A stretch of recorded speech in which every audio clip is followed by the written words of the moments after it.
I'm Alex. And I'm Teddy. And I'm Spencer. And we are The Buton Mappers. Hey, the Button Mappers.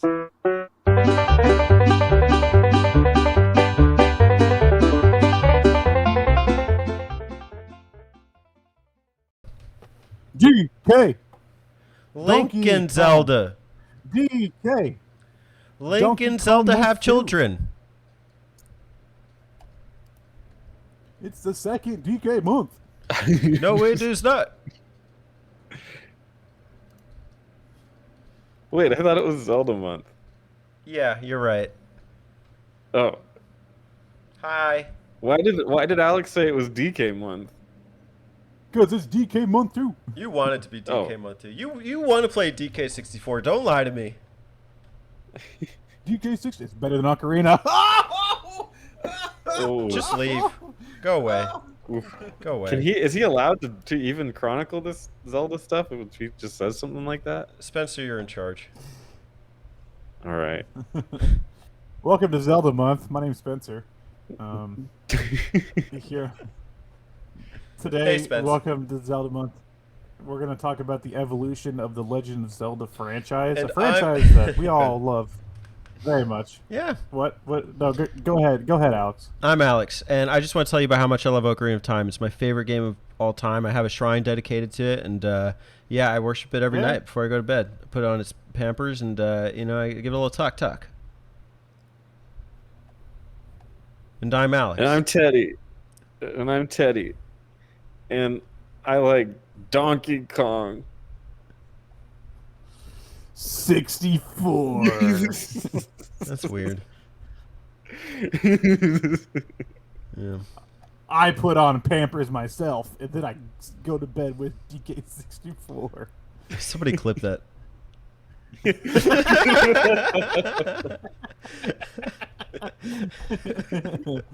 No, obviously we're all. I'll see we're all you at the best fans. of 2021. We're all fans of Zelda here, be it for different reasons, different games, Different evolution. websites. And I'm just kind of curious because I'm sure we'll talk about the different aspects as we go along the franchise. I want to know, what are your personal favorites, like Zelda games? Donkey. Let me go first? I'll go first. I don't care. Somebody. What I think is the best one is going to be Ocarina of Time. Mm. What my personal favorite is the Minish Cap. Mm-hmm. Yeah, I asked your personal favorite. Well, I gave you both. Congratulations. You know, they say it's the best. It's the best. Just don't want to come up They short. say Zelda will save us. He's the guy that wears green. That's my man right there, that Zelda. You got a legend written about him. It's called Legend of Zelda.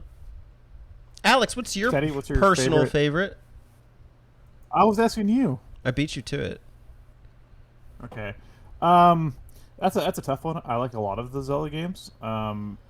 Personal favorite is probably A Link Between Worlds, because I like the 2D style, and that's probably the best rendition of that I think they've done. Personal favorite's that. The best, I'm gonna fucking argue Breath of the Wild. I think the game's phenomenal. Okay. And I really like the game as well. So Wait, Teddy, so what's your favorite, and which one do you think is best? Did you say personal favorite Ocarina and best Ocarina 2? Yep, clearly that's what I said. Got it. I wrote that down. Confirmed. My personal favorite Zelda game is probably Majora's Mask. It was just very impactful for me. So I almost hold those memories in high regard. I played it at a pivotal moment in my life. And so it shaped kind of my artistic direction and just understanding of Japanese media and video games and adventure games and just video games. And, Ocarina did that too, but Majora's Mask was just very mature and very purposeful and meaningful. The best Zelda that I've ever played.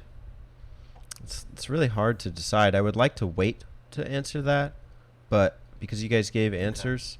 I don't know. I feel like I'd just be throwing one out there to say it. So I'm gonna. Honestly, it's probably Ocarina. It's probably Ocarina is the best. I want to say it's like the Capcom games. Like I do like the Oracle of Ages and Oracle of Seasons games, like in tandem, and I think they're some of the best iterations of the 2D concept. But I'd have to look at that as one game, and I don't really think it is. You know, I think I can't hold each on its own merit and say one of those is better than, like, you know, several of the others I've played. Mm-hmm. I really wish they could have done a third one like they wanted to and done like a Triforce trilogy type thing with those, with Oracles. You know, and when it comes to Zelda, my favorite is always changing. So I said Link Between Worlds, but at one point it was Wind Waker. At one point it was Link to the Past. At one point it was Zelda 2. So, you know, and I'm sure it'll change again. You know, Zelda's a franchise that's always introducing new ideas and changing throughout the years. And I don't know. Like I said, it's always progressing. It's definitely not Ocarina, though. Thank you. Speaking of change and progress, Spencer, why don't you tell the audience what we're doing today? We are mapping all of the Zelda games, the mainline Zelda games, in terms of release date, like, and how they've evolved since the beginning back in 1987. Evolution. What up, Then we'll Charles rank them at the Darwin? end. You guys want to rank them at the end? Table of You want? ranking? I mean, we could do a ranking, I guess. I Let's- haven't played Podcast. technically. Well, I played most of these actually, which is kind of cool, but I haven't really played all of them. But I wouldn't mind. That's okay. ranking. We'll touch them. I'm guessing the ones you're talking about are maybe like some of the handheld ones. Yep. Yeah. So where else can the viewers do their own sort of ranking? Alex? Throw a big old DK barrel over at Discord and rank the DK games for us. Or grab your bananas and slide on over to Apple Podcasts or Spotify, where we have a very appealing content waiting for you. Full dissertation on the second Banana War. All things did you know? If you're watching us on YouTube right now, make sure you hiya that subscribe button. Make sure you stab that like button and put a nice shield up in the comments section below. Barrel blast your way over to the Button Mappers channel. See, he keeps on switching back to Donkey Kong. And give Because this is what you guys did to me. How you like it now? give me a piece of your heart with a heart piece by throwing Open a your heart in heart. the comments below. Evolution of Zelda. Where did it all begin? 1987. I was just a concept. I was just a sperm. Really? No, not even yet. That's too early. That'd Let's be see. amazing. I'm June. Everlasting sperm. When in 1987? Never Let's dies. look that up. February, or no, sorry. In Spencer, Japan, it was yeah. February in 1986. Spencer, we need a dramatic, like, did you know The Legend of Zelda is an NES game? Do you think you could do that? You think you could do that for In us, Japan, Maps it and was on Mittens? In Japan, it was on the Famicom disk system. Otherwise known as the You're in family America. computer. Here in America, we got it on a cartridge. We used to have to compute games. Did you know? With our families. With our family. It was one of the Remember, first you already games gather on your the NES family. You gather to your let family. you save. You'd sit around the fire and you'd compute. Zelda's a game. You play as Link. You adventure to save the princess. It's not always so simple, though. But it kind of is. It's an open world experience full of puzzles and mysteries for you to solve. And old men who give you their rupees. He gives you I a thought you were sword. just gonna say old men. I could have stopped there. Old men. It's a game littered with rupees and old men. The best character in the game, old man. Watch out for that old guy. He's got something for He you. might give you his sword. And a shield if you're He lucky. wants to show you his sword in the cave. Walk you to the cave, boy. Let me show you my sword. Hey, it's dangerous out there. Why don't you pull on my sword? You probably shouldn't trust him. Yeah, dude, could you imagine if you were just like, hey, dude, check out this cool cave, and you walked in and the old man's like, take the sword.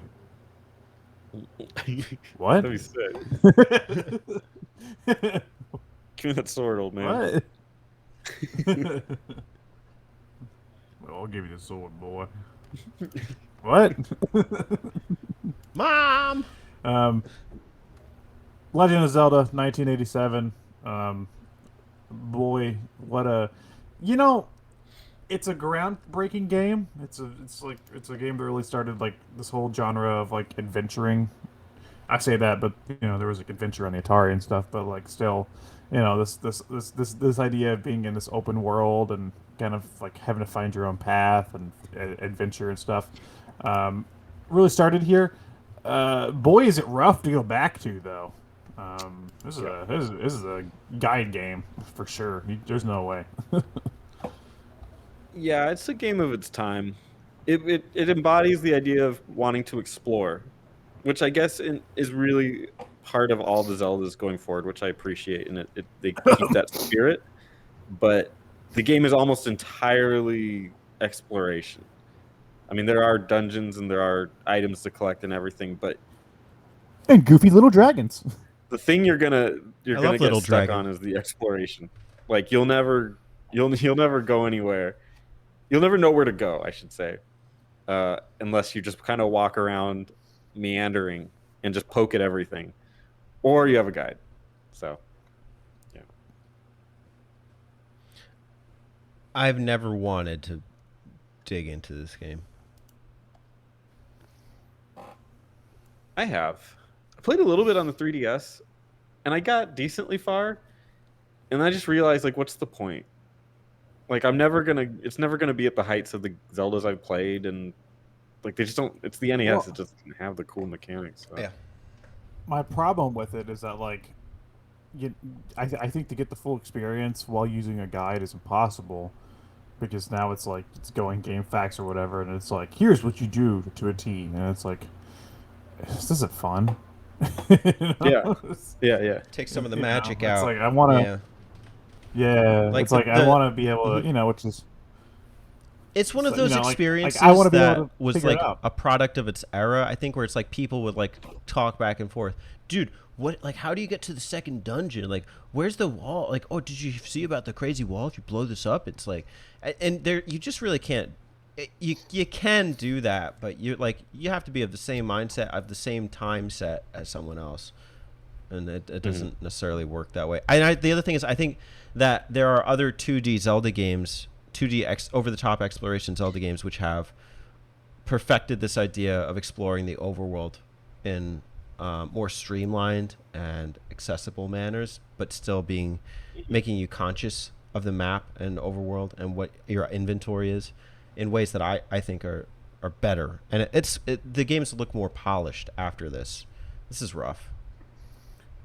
well, and even to the extent of like NES games that try something like this, things. I mean, Zelda 2. We'll get to that in a minute. Talk about that. I do like that game, but it's still a little cryptic. But even something like Metroid is also you could argue hard to play on its own. But Metroid, you can at least like. All you would have to do is really is maybe get like a piece of graph paper and make your map while Right, you play, yeah. and you can I've done still that. kind of find your So you can find your way through that game doing that. It's still manageable. This game, you can walk all around the map, but if you don't know which random green bush to burn out of all 20 bushes, you're fucked. Yeah. Yeah. The Metroid thing doesn't work perfectly because it's like there are longer hallways, and sometimes I don't know how many squares to graph for that, and so it ends up looking a little messy, but it gets the job done. But I agree. Like I think that it's the crypticness is just far too much. It's not something I particularly like about the earliest Dragon Warrior games. It's like just the complete lack of context for what the hell is the next step that you're supposed to do. So, Do you think maybe it's like a hardware limitation in that they can't really make huge games? So like to make a game that's worth your time, you have to put in these artificial barriers, and that might just be we ain't gonna tell you shit, and you just gotta poke around. That was sort of the thing back then. It was either that or your game's very, very difficult, and it takes you a while to get there, because you keep dying. That's how you kind of lengthened the games back then, until at least until maybe like I don't know, until maybe Dragon Quest and Final Fantasy kind of picked up the whole RPG thing, and then they were like, oh, we can grind and all this stuff, that, and they kind of artificially lengthened the game as well. But this game is still notable for being such a big step forward in the idea of like exploration and adventure within a game. Most games where Mario do jump over the turtles, go to the flagpole. Well, that's good that you brought that up, because I believe this was meant to be sort of an antithesis to Mario, right? Is they're just all the games that were getting popular were these side scrollers, and it's like, let's go the exact opposite way. Like, what would be the opposite? Okay, Mario, you go from left to right. Let's get rid of that. You're just going wherever, and you can go up, down, left, right. Okay, in Mario, you have to go for a flag. Okay, in this one, we ain't gonna tell you where you're going. You'll go wherever your controller goes, and you'll figure it out as a player. Yeah, it's like the exact opposite of what Mario is, and it's crazy to think that that both are exact opposites and still persist to this day. It's kind of like both can work. You mentioned the hardware limitations, and part of the workaround in this era was what was included with the game. In this game, when you got the NES version, if you get it complete, you get a map of the entire overworld. With Dragon Warrior, it's kind of the same thing. It's like, I think that, I was reading something Brian was saying. It's like, Brian, you get the Dragon Warrior's handbook or something, and it gives you context as to the game's story.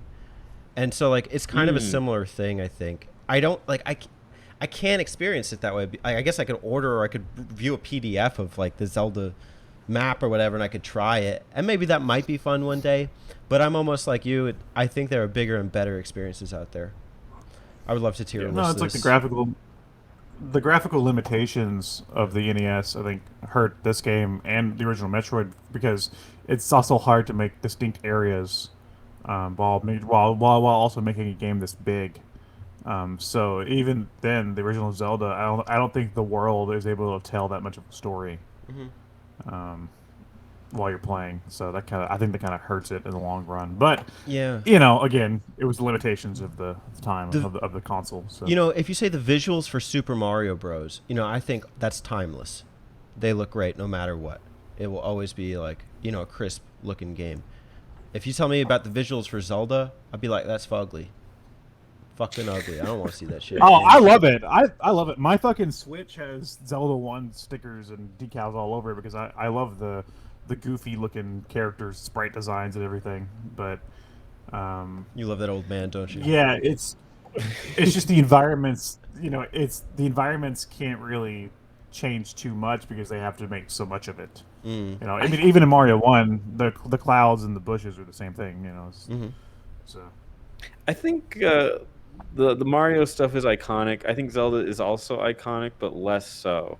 Like, if you the litmus test for me is like a chick who's like 30 or something, and you're just like, hey, what's this picture? And they'll be like, Mario. Like, they'll know Mario for sure. If you put up Zelda, I don't know if as many would know. There's a good chunk that probably would, but not as many. It would probably be like, I don't know which one that one is, or what that's supposed to be. I think Zelda didn't age as well as Mario. Oh no! Specifically, I'm thinking like the bombs look like little pieces of poop or teardrops or something. Like, those dragons are fucking hilarious, dude. In the dungeons, they're like hobble up and down. They're like, and like Link's like the same size as the dragon almost. And it's like, this is stupid. I I mean, think they did Metroid 1 has the same issue as well, where like you're like the same height as like fucking Ridley, and it's like, isn't he like a space dragon or like Kraid? Is like, isn't Kraid a giant like space monster? I think they did a good job with Link though. I think he looks fine Oh, his with what yeah, they his had. sprites. Yeah, his sprite's cute and pretty expressive, especially when you pick up an item and he's like, "Yeah." I think I saw in like a Kotaku article they were making fun, like some idiot made like their rendition of what Link would look like in real life, and it was so wrong. Like he just misread it, like where his arms are and stuff. It was, I don't know why I brought that up. It just really irked me that they would do that because it's actually pretty good design. It's not as good as Mario, I don't think, but it's still really good. Do you guys want to move on? Let's move on. Moving on to 1988, Zelda 2: The Adventure of Link. Controversial game, I think it's fair to say. Yeah. I fucking love this game. I think this game's. I mean, it's dated for sure, but it's got some great ideas, and it's something that I wish they would try again, and they never have. So, kind of makes me sad. Mixes some of that top-down adventure feel with the overworld, with more of a 2D style, with the combat and the platforming, which is cool. They introduce towns and other characters to talk to. RPG elements in this game. You actually level up. That's something that I don't think any other Zelda game really does. I think maybe Skyward Sword has like a level up system somewhere with the items and stuff like that. But even then, it's like they haven't done it like to like this extent. Kind of felt more like an RPG in a sense, in some ways. But yeah, very different game than Zelda 1. I love it, but it's definitely just like the black sheep. This feels like the Super Mario Bros. 2 of Zelda. Just completely Don't you different fucking say that direction. bad word. Well, you know Don't what? say Super Mario You Bros. fucking 2. go in the dungeon in the first part of Mario Bros. 2 and you fight the little mouse thing. The dungeon looks like it's recycled here. I'm not saying it's a bad thing. I actually think it works better for Zelda 2. But Zelda 2 has a stupid difficulty curve. When I was playing it and trying to enjoy and experience it, I had to use save states to get anywhere in the game. You have intense random encounters on the overworld that are unavoidable. You just get swamped by like 3 creatures at once. When you're in the dungeons, No, they're avoidable. To an extent.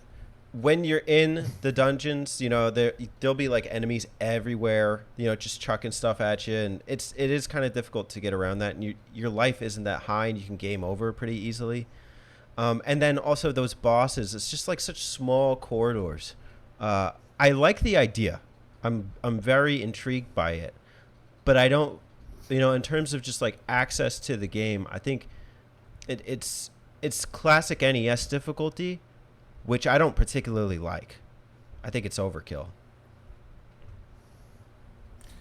I think there is there's because you're able to block pretty easily while you're actually fighting, and then through the RPG elements you can up your health, up your your strength, up your magic and stuff. So I think there's a bit of a reward for if you stick with it and keep going. The game does get a little easier, I think, as you progress. But I will agree that some of those boss fights are very tough. I don't necessarily have an opinion on this game. This is one of the ones I haven't played before. I have no interest in playing it. I like Zelda because it's not a 2D side scroller. Because I'm not the biggest side scroller fan, and Zelda to me is fun because of that. It isn't that. So when I see stuff like that, and it's weird. It's like I don't really understand what they were trying to go for. And granted, it's so long ago, and we've understood gaming so much better now at this point. It's really weird to go back and try to get our heads around every game that hadn't existed at this point. Like Dragon Quest is coming out, so I can see something there, and stats and stuff. To me, it's not Zelda, and it's not what I like from Zelda. So I just kind of avoid this one like the plague. I might But like Zelda, it. I don't really know, but I just have no interest in trying. Zelda hadn't been established yet, really. You know, they That's what I did it in mean. one Yeah. game. So But that's but I So can't put myself in those shoes because I've played like I know what I like yeah, from yeah. Zelda at this So point. I get what And you mean, but like, yeah, back then it was like, if you said this isn't Zelda, they would be like, "What are you talking about? It's only yeah, been one yeah. game." I don't Zelda 2. What are know. you talking about? Because I still think it had that Super Mario Bros. 2 effect. Where I mean, but the thing is, people love Super Mario Bros. 2. They like that. They like that offshoot kind of like, and then the multiplayer thing. I don't know how many people really like Zelda 2. Me, One. There's one. as one. No, there are fans of the game, but like I said, no, it definitely is the black sheep of the series. This is the one that you always hear people like say like, "Oh, it's the weird, Mm-hmm. it's the weird game." Well, it is. Well, and you know But that I think it has cool ideas though. I think it does stuff that I wish they would try again. I really like the idea of adding, especially in an open game like this, adding more of the RPG elements to progress your character. Yes. Which I guess you could argue maybe the heart containers do that now. You know, maybe that's like kind of what they try, and I don't know. But still, being able to level up magic, level up strength while you're playing through the game is something that it'd be really cool. I think games like Breath of the Wild would really, that's like the closest thing. It's like Breath of the Wild would really benefit from something like that. Yeah, this is technically, I guess, the birth of the action RPG in a sense. Zelda 2. Yeah. well and you guys might know more about this than me, but clearly this, if we're talking about evolution, this was not an evolution because they didn't continue this formula. Do we know like how well this sold or why they turned away from this? I'm not sure how well it sold, or I'm not even sure why. That'd be interesting to learn that as well. I don't know, because you have to imagine. I mean, at this point, I mean, I'm guessing the series is still under the direction of Miyamoto. Mhm. So I wonder. I wonder if he was like, "Well, Mario's selling a bunch." I'm just kidding. We'll make a Mario. That would be so don't sad know. if that was what he actually said. Yeah, that's like all it was. No, it turns out Mario's selling really well. Let's just make it more like that. That would be terrible.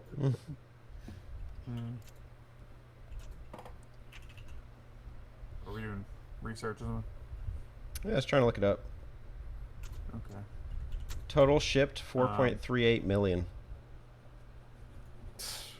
Sounds like money to bad. me. Yeah. Yeah, that ain't bad. Yeah.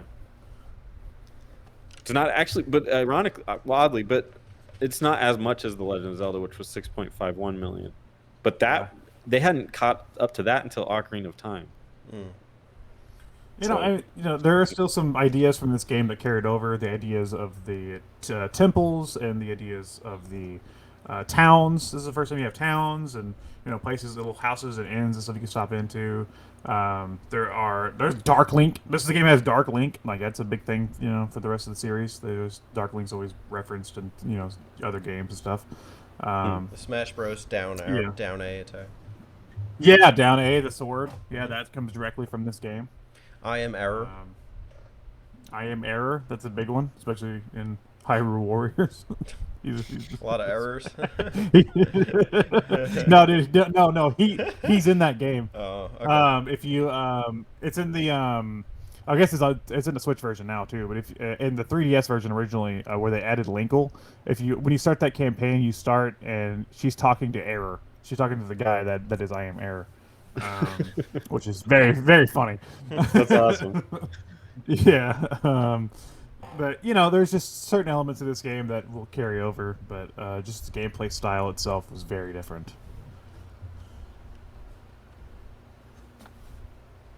Are you ready to go to the past? Yeah. Link me there, bro. Link to the Past, 1992. We're back to the overhead style. Jesus, what a fucking good game. Dun dun dun dun dun dun dun dun dun dun Dun, dun, dun, dun. dun dun. This is my first Zelda. Mine too. I was given. I was like, why does he have pink hair? That's a good question. My sister had a boyfriend at the time, and he just gave me this game. Me and my brother were twins, and he said like I'll never forget the way he described it, because I didn't know these terms at the time, and I still question it. But it's always made me think about the series. But he said, "Yeah, it's an RPG. You like it?" And it's like I don't know what an RPG is. I think I played Pokemon by maybe. Not by then. 92. I don't know if I Yeah. had yet. 94. Yeah, I didn't get it in 92. 96. I got it in like 94, 95. So yeah, I probably hadn't played I hadn't played Pokemon yet, but yeah, he's just like, it's an RPG, you like it. And to this day, I go back and forth on if Zelda's even an RPG. I would consider it one. But either way, yeah, this game is important to my history. Yeah, I mean, it was a game that I I think I've told the story before. I got the Super Nintendo from a neighbor, and they gave me like DK Country and Mario World. But I remember shortly after that, one time, I don't know where she found them, but my mom came home and she gave me this game and Street Fighter 2, and so those are like my 4 games for a while there, and yeah, Link to the Past was my first experience with Zelda. I remember turning it on for the first time and hearing the diddle diddle diddle diddle diddle diddle diddle and being like, what is this? And Awesome. being a very very young kid and having ADHD, just fucking running around, not really paying attention to what I have to do most of the time. And I did beat it eventually, but I remember the first while I was playing it, I was just like running around like, I'm gonna explore the world. What do I do? I played I this was very young, first. so I was probably just a stupid kid. I played this first on the Game Boy Advance, so not my first Zelda game, but it was probably my first intro to really difficult 2D platforming Zelda. I remember playing this because on the Game Boy Advance you didn't have a backlight, so I would have to play this in the car on my way up to swim meets and stuff. I was always You super have a worm intrigued. light? I did. The Nyko Wormlight. Which worked on the Game Boy Advance. It was for the Game Boy Color. But, I was thinking Link's Awakening for a second. But Link to the Past, I think what I found intriguing was I always wanted to keep progressing and to keep going further, and the music was eerie, just at a very young and impressionable age. You had these knights chasing after you.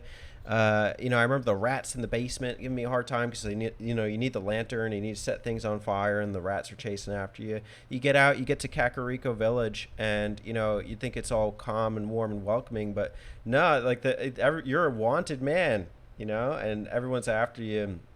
So I always found that this was a more risky kind of Zelda, where you are the you're the scary guy or you're the wanted man, and so I kind of appreciated that about it. I cleared it 2 years ago, played it all the way to the end for the first time. It was good. I enjoyed it. I think there are 2D Zelda games I prefer that do the adventuring and the dungeons better. But for what it is, I do think this is a great pioneer for the later 2D iterations. I easily compare this game to something like Super Metroid, where I think it's, in terms of the franchise, I think this is where they really set the bar. Do I think there are better games? Games I like more, yeah. But I think in terms of the mechanics, of the overworld, of the adventuring, of things like that, I think this game is top notch. It's just it's a great game. Yeah, I think, I guess maybe unpopular opinion, although it sounds like you guys are kind of in the same boat. I think this game's a little overrated.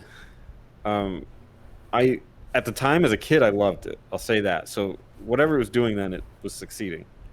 But in retrospect, as I look back, I think they were still exploring how to make a Zelda game. And I think a lot of the pieces fit here. They figured out, okay, we're going to do a Zelda game in 2 acts. There's a shorter act at first, and then something big happens, and then there's a second act, and that's where it kicks in. And they do that still now, which is cool. And it's like a rising action, right? Mm-hmm. Yeah. And then I think they got the exploration perfect here. I think this is where it's it feels fair. If you explore, you're rewarded, and things aren't hidden from you in such a way that it's it makes you feel oh, I should just slashed every bush. That feeling doesn't exist here. So I think the exploration feels fair and it's rewarding. And I think they hit the perfect combo with the Link to the Past. I think with dungeons, to me, they're very lacking. I'm not a fan of the dungeons in this game, and I think that's something that they would perfect in 2 more. games. Looking at this map. The dungeons Yeah, are really yeah. you're up to your preference because they're like quick bursts. You know, it's like maybe 30 minutes to get through a dungeon, which is not conventional for the series. Sometimes in these dungeons, I'm spending a long time, and it's not necessarily to say that's a bad thing. Sometimes if it's a really good dungeon, I'm cool with that. If I'm really kept engaged with puzzles and all that. Some of the actual like puzzling in the dungeons is in fact puzzling, but not to an extent where I like it, or it's like, what do you mean that's not the right door I was supposed to go through with that key? And so I do think that, you know, we do see it done better, but I definitely appreciate for what it did right. Mm-hmm. Yeah, this being my first Zelda game, I think this definitely started, like, gave me my taste in Zelda games and my, you know, just what I wanted from the series overall. Yeah. You know, moving forward. So, you guys ready to move on Yep. Absolutely. to Teddy's favorites, Link's Awakening? Link steps back. What, did you guys say something? I'm just awakening. Teddy's going to comment on how much he hates the trade sequence. Go ahead. Nah, I'll leave it to you. We haven't even rolled in the game. Hey, it's Roll Link's Awakening Link's Awakening, 1993, the first handheld Zelda game. You know, for what it is, I really like this game. It feels like they were trying to do something like Link to the Past, but on much less powerful hardware. Some weird stuff in this game. There's like Mario enemies and stuff that are here. I guess jump on a Goomba. Probably due to creativity and not laziness. Yeah. You know, but honestly, I like this. This is the first Zelda game to not be in Hyrule. I like that. I like when Zelda games try something like that. And you know, I like the introduction of like the new characters. There's all kinds of really funny characters throughout this game. Some of them are kind of assholes too. But you know, I like the island. Whatever was it called? It starts with a K, right? Koholint. Yeah, Coolant Island. Kool-Aid. Kool-Aid Island. Mr. Kool-Aid. He's one of the guys that you meet. I honestly think, you know, the first crack at it on a handheld with the Game Boy, I don't know if they could have done better than this, especially, you know, at the time. I'm appreciative that they went out of their way to make it different, because when you experiment like that, you can learn what you don't want in a game, and this game has a lot of things that I don't want. The characters are so goofy. Yeah, like you said, it's different.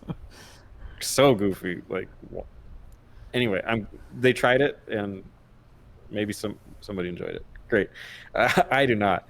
I don't like a lot of the things of it. The trade sequence, like he's talking about, is completely off-putting. I just felt like a huge step back from Link's Awakening, which again, it's on different hardware, worse hardware, especially at the time. It's like literally like a 50%, maybe even more cut. So I get it. I'm glad that a lot of the things that from here didn't get included going forward, because I don't like it. As much as, you know, I'm being described as somebody who's going to rag on this game, there are things I'm very nostalgic about. The Ballad of the Windfish, Tal Tal Heights, just kind of waking up on the beach. The game is a trip.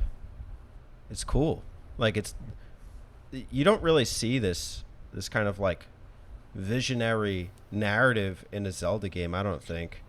I don't know if visionary is the best way to kind of describe that. Maybe like illuminated, or like kind of like above the game's transcendent kind of like concept, and where Link ends up not really being a hero by the end. You know, it's debatable. I do think the mechanics to get you there are wonky, and you got some really lackluster bosses like the Nickelodeon face. But other than that, it's a charming game and a decent attempt at 2D overworld exploration. I think it's a bit confusing at points, and But I think there's some really cool boss battles, aside from the ones that suck. Like that 7th boss battle where you're fighting the bird on top of the roof and the perspective changes, and sometimes you get knocked off the roof and you have to climb back up. It's pretty cool. Yeah. So some cool ideas. Not a perfect execution. I appreciate it for what it was, but I'm not about to spend $60 on a remake of the same damn game. There's nothing new for me. I think the remake's really good. Honestly, I think. I was gonna say I think if you're gonna play this game, just go for the remake because for the first time they fixed a few of the issues. No, not DX, the Switch one.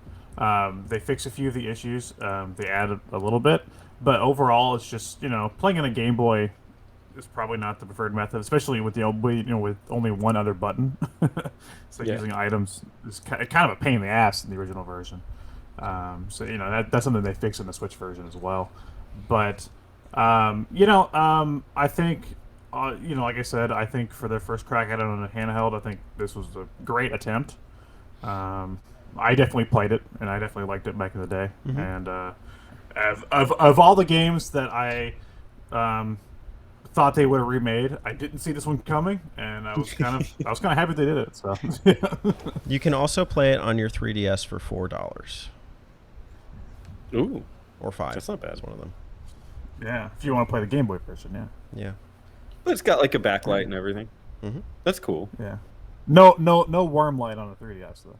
Sadly, you could like. I never had a worm light. Right. I had a my light was a giant Godzilla, and he attached to the top, and his like atomic breath was the light. So I was like roaring the light down on your Game Boy. And then cool. my Game Boy melted. I never had the original Game Boy Advance. I always had the SP, so I never had the backlight. Oh, you're one of those cool kids. I had that original. Oh yeah. Mostly my Fire Emblem machine. So the next game is Ocarina of Time. It came out in 1998. To me, is the best representation of what a perfect game is. It did a lot, so I'm not going to say everything. I'll leave some to you guys, but it brought Zelda into 3D, which is probably the most important. With it, it brought a lot of, out of necessity, it brought a lot of different changes to the franchise, including the battle system, which is the targeting battle system.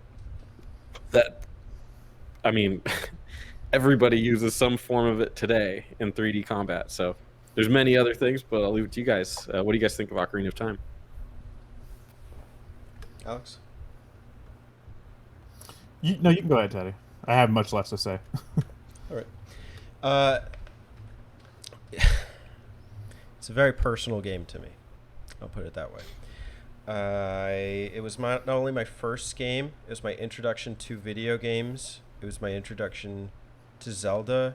And there's a lot in the game. It's like a fantasy, a chance at kind of like going into a new world.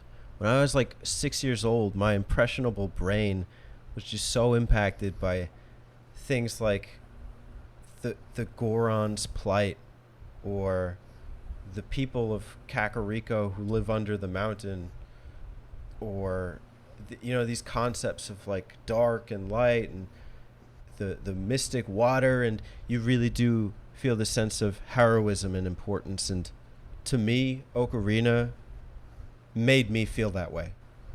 It made me feel like I could be a hero at a time in my life where I felt like I couldn't. So it's pivotal in more ways than mechanics to me. And if that's not something I express, it's something I strive to.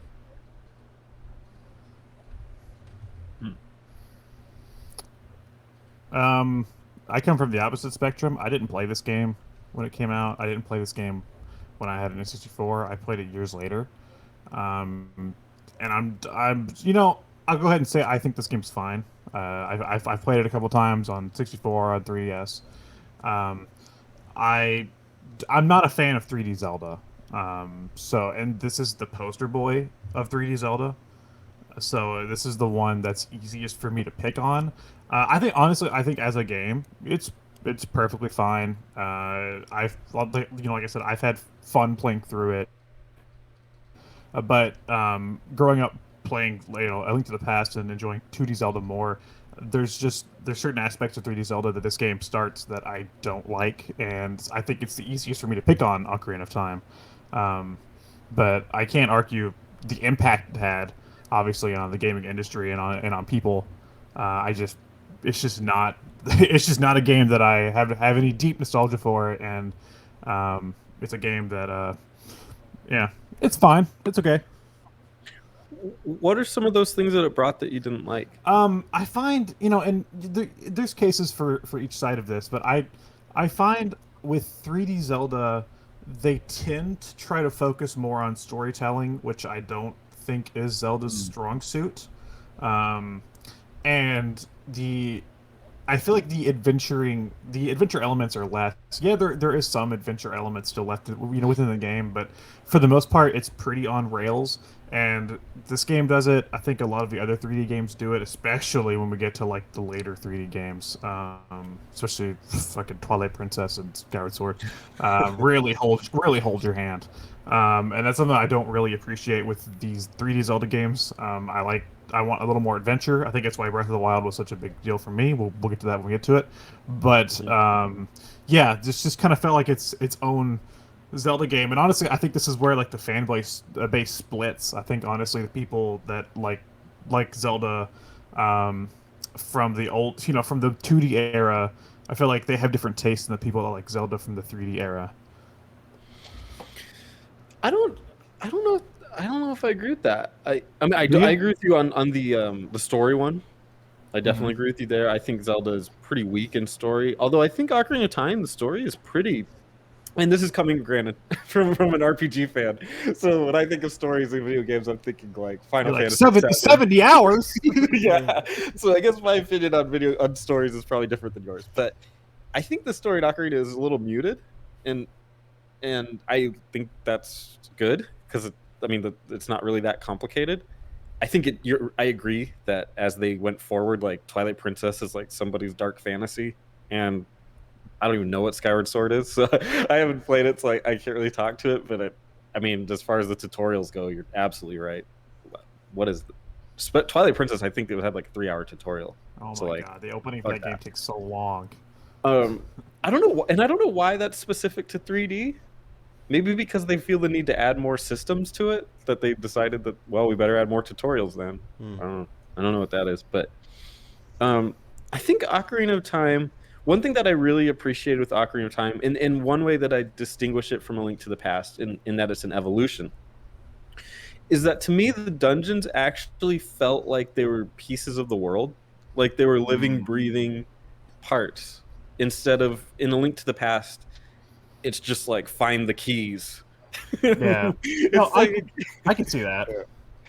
Like I have so many good memories of in Ocarina of Time where it's like climb the Deku tree and then find the spider that's haunting it. Like that's cool. Like that's a dungeon. It's all the different little things in there, and then there's like a cool like I think it's the first dungeon, and as you're an adult is like a mansion, and it's like some weird mansion, but it's haunted, and Luigi's. so there's like stuff. Yeah, it's Luigi's Mansion. It just like living, breathing places where you're like, oh, the people actually did stuff here, and there's stories to pull from, just almost like a Metroid, where there's storytelling going on all around you, whereas it's not in text, but it's in what you see and how you interact with it. So just things like that I don't think happen in A Link to the. When I replay A Link to the Past, I'm always just like, ugh, it's the water temple where there's just water, and then there's just find the keys, and then here's the sand or the first temple when you're in the dark world. It's like there's like mummies in there, and find the keys. It's just like, ugh. And I understand that I have an unpopular opinion. Again, I didn't grow up with this game. I kind of see it the same way that like people harp on, say, Sonic Adventure. They say, oh, it's the first 3D Sonic game, and then they're like, oh, these issues plague the rest of the series. That's the kind of way I see it for me. Is that like I can say it's a fun game. I think it's a good game, but there's issues with the 3D Zelda formula moving forward that I think plague the rest of the series for me. That I can't help but look at this game and see like the originator of like some of those issues those things I don't like. Do you really think that the fan base splits on this one? Mhm. I don't think it really does. I don't think it's this one. I think it's the 2D versus 3D. Oh, okay. And well, That, and this that's what one I was started saying. because I it, think, because of the yeah, first I 3D. think that people Yeah. that started playing here really enjoy more of the 3D titles. Oh, I could see that because I have Yeah, friends that that's what I was started saying. with this one, and yeah, they don't go back to 2D ever. So that, Yeah. I could totally see that. And I started with 2D, and those were my favorites to play. Mhm. You know, and the ones that I do like that are 3D tend to have a little more openness to them. Mm. So I still feel like there's so many people on the internet that it's two camps. This game is overrated or it's a piece of art, and it's hard to fall in between. There are people like who say it's an okay game, but I think that's still in the overrated camp. For me, I understand the perspective that exploration in the 2D games generally may be more extrinsically rewarding, in the sense of more to find and more on the map and more per your mileage. What I like about exploration in Ocarina of Time is simply the aspect of sightseeing and experiencing the world. Inadvertently, you may just, be aiming your bow at a Poe or something, or your hook shot at a tree in the overworld, and you are taking in sights. And that encourages me anyway to just hit the C up button and do the same thing. You taught that through the inventory, but you also absorb the world around you in multiple perspectives. I think this kind of dynamic camera changing lends itself well to experiencing exploration, not in a sense of finding heart pieces or sculptulas, although you can. It's not as linear or straightforward as 2D, but from a visual, graphical, development, I think that Ocarina of Time, for its time, was quite magnificent at this. The art of untold and storytelling. that's why I don't like to talk about Ocarina. That's why I set out the map out, because I know that I have an unpopular opinion. But there are aspects I like. I really like the music in this game. I think it's one of the best soundtracks of the entire series. Mm. I like some of the art design, and like the dungeons are done pretty well for the most part. I do think some of the puzzles are kind of lacking. Like, find the switch on the wall. Like, is it really that hard to look at a wall? I don't even know if that's a puzzle. But I do. but that's I do agree with like what you said though about the dungeons being part of the world, like feeling like part of the world, which I do like that. yeah. I guess in a way, Majora's Mask is like the Link's Awakening of A Link to the Past, almost. But I think are we moving on? I guess because I don't know if I. Anybody else got anything to say about Ocarina? No, Karina. Hey, Ocarina. I was moving thinking on. that too. Majora's Mask, 2000. I almost feel the opposite. I really love this game. I think this game, it does something that Ocarina couldn't do for me, and that is it has a very interesting story. I actually like the story in this game. Well, no, I'm kind of in agreement. I was trying to say I think it's like a Link's Awakening from A Link to the Past, only in the opposite way, in that it keeps everything that was great about Ocarina of Time, and then it adds like a cool spin to it of like time and switching masks. So I think it's great. Yeah, this one has some killer music too. Oh yeah. Also one of the best soundtracks. I have the CD. You got the Majora's Mask CD? Yeah. How many tracks? The whole soundtrack. I think the part of the which Ocarina, I know, whenever you get older, you kind of revisit areas and you feel the impact of of a lot of that. I really think Majora's Mask, what I really like about this game is you really feel the impact of the story of the apocalypse basically on everybody around you, everything and everybody around you. I think the world I think there's a certain life to the world of Majora that I didn't necessarily feel in Ocarina all the time. That I absolutely love, and I love being able to go back in time and change things, and um, just different aspects of that. I think that's what really draws me into this game. It still falls in a few of the trappings I don't like about 3D Zelda, but of the 3D Zelda, I will say this is probably one of the best. Yeah, and I don't think that they intended to evolve the gameplay on this one. I mean, you can see they don't really revisit anything like Majora's Mask later. I think they just wanted to have fun, and it's always nice to see people that, really talented individuals making, like, just having fun and making the game they want to make. And you can totally tell they did that with Majora's Mask. This is unlike anything else before or after. Some very compelling reutilization of assets in very creative ways. Characters that were previously very shallow in the original game are now given like a whole new light or life or concept. There's a guy who sits under the tree in Ocarina of Time in Kakariko Village. He's like, my dad hates me. He's a carpenter. And that's it. That's the only thing that happens with him. In this game, he herds a cuckoo ranch, and it's a completely optional quest.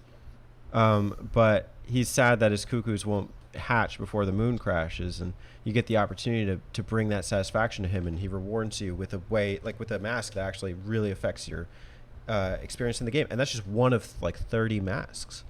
And it was very impactful for me at the time. It's not one I returned to as much as Ocarina, and I think it kind of ties into the exploration thing too.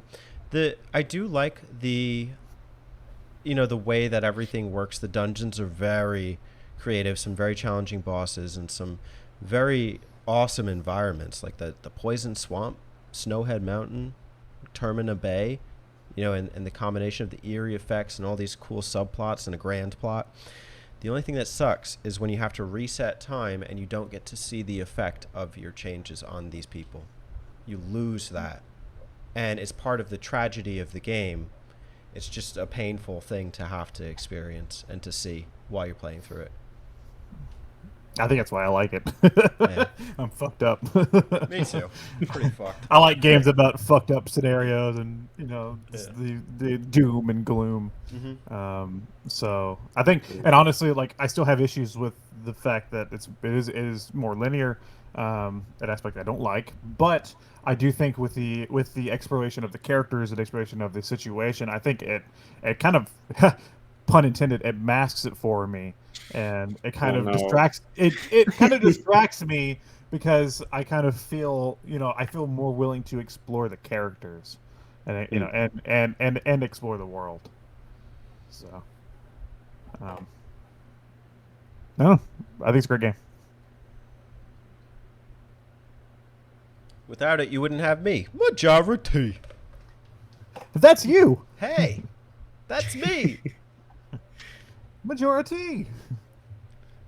Drinking non-alcoholic beer for Terry. Majora beer. Doesn't roll off the tongue as much as Majority. No, that's the spin-off channel. Majora beer. Man, it won't be ages until we get another Zelda. Wait, let me get one more in. It's not just Okay. a jar of beer. It's my jar of beer. Okay, go ahead. All right. It's me, a jar of tea. All right. You won't have to wait many seasons until there's another Zelda game. Because take ages. the next one is with actually a different company. It's Oracle of Ages and Oracle of Seasons. Hope you like kangaroos. It's their attempt to try to make Pokemon money. You want to just group this together? Yeah, like I said, Yeah, there was supposed to be a third one. You know what the third one was supposed to be called? No. I know it was Green. I don't remember what the name was though. Oracle of Green. Oracle of Green. I don't think that was it. Pretty sure. The Oracle games are interesting. I like them. I don't think I like them as much as Link's Awakening though. I don't know how do you guys feel about the Oracle games? I definitely like them more than Link's Awakening. I like most games more than Link's Awakening. I like the kangaroo. The kangaroo's cool. Ricky. I think Capcom does a great job with Zelda. I don't know why. I almost think they do a better job with Zelda than Nintendo does, and I think Nintendo does a great job with Zelda. So that's really high praise. I think they do some unique block puzzles in this game, um, and do really excellent world building, like almost JRPG style world building. So I think they're great. Yeah, Ages is actually it's the preferred of the two generally. That when it comes to combat and dungeons, they've got it on lock. Like it's really solid. It's like just a solid game. I don't think it has the creative vision that Link's Awakening does, which is why, maybe it's not as profound, in that sense. I still really like it for like the combat and adventure experience. I do kind of wish that, it had a grander narrative than just taking down the bad wizard. I could see that. You gotta wonder if maybe they're like, we don't want you to take the reins on the story, Capcom. So make your game and get out. God bless Maybe, I mean- Shigeru. They don't. I mean, they did like what 3? Was that right? Or is it Yeah, one? they did these 4? two in the Minish Cap, and Okami Wait, who kind did of 4 counts. swords? Did they do 4 swords? I can Or look no, it up. was that not Capcom? I don't think so. Anyway, of all the games that deserve remakes, I think they should do an Oracle remake with both games or something. 'Cause that'd be stellar. I think these games are two of the most forgotten games. I wince when I say that, but I think it's true. I think these two are pretty overlooked nowadays, and that's a shame because they're great 2D Zelda games. Still, I do think I prefer Link's Awakening a bit more. Maybe it's just because of the weird creativity in Link's Awakening, and but as a fan of 2D Zelda, I really do enjoy these two games. as far as evolutions go, this would be their first time handing it off to a different developer. They do Yeah. that later with other No, people. you're forgetting about the CDI.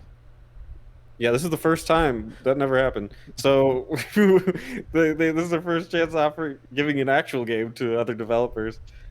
How do you think they handled that, and how do you think that affected how they did it in the future? Like we get that with Breath of the what do you call it, Age of Calamity, and other games. I think, I mean, honestly, I'm surprised these two games, and well, I mean, we'll talk about Minish Cap when we get there, but I'm surprised they are main series titles because they did hand them off. Usually, there's no way in hell they would give a main series Mario or main series, Pikmin or whatever to just random studios. So I'm really surprised these count as main series titles.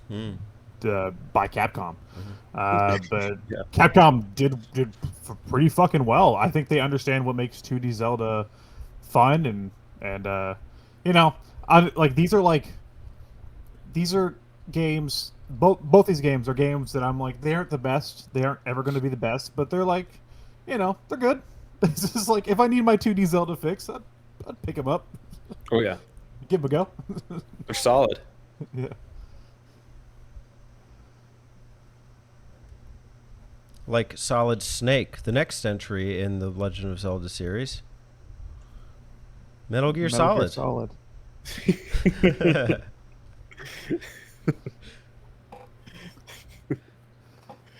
Link.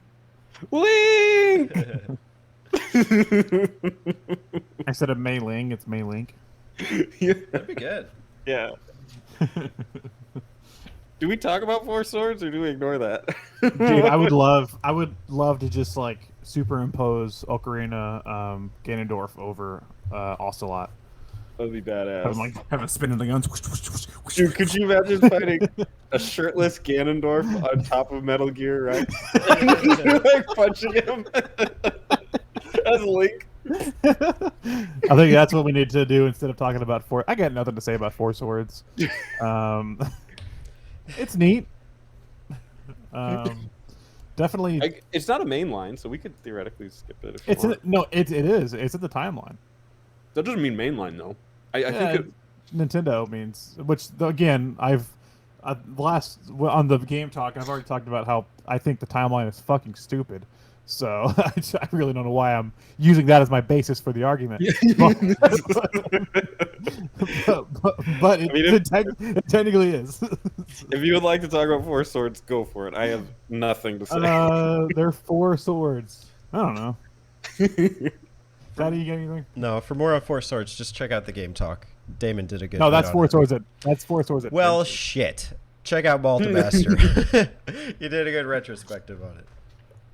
The next one I would like to start off because it's 2003's Wind Waker. This was my favorite Zelda game for the longest time. It's still one of my favorites. It's a game that I've beaten multiple times.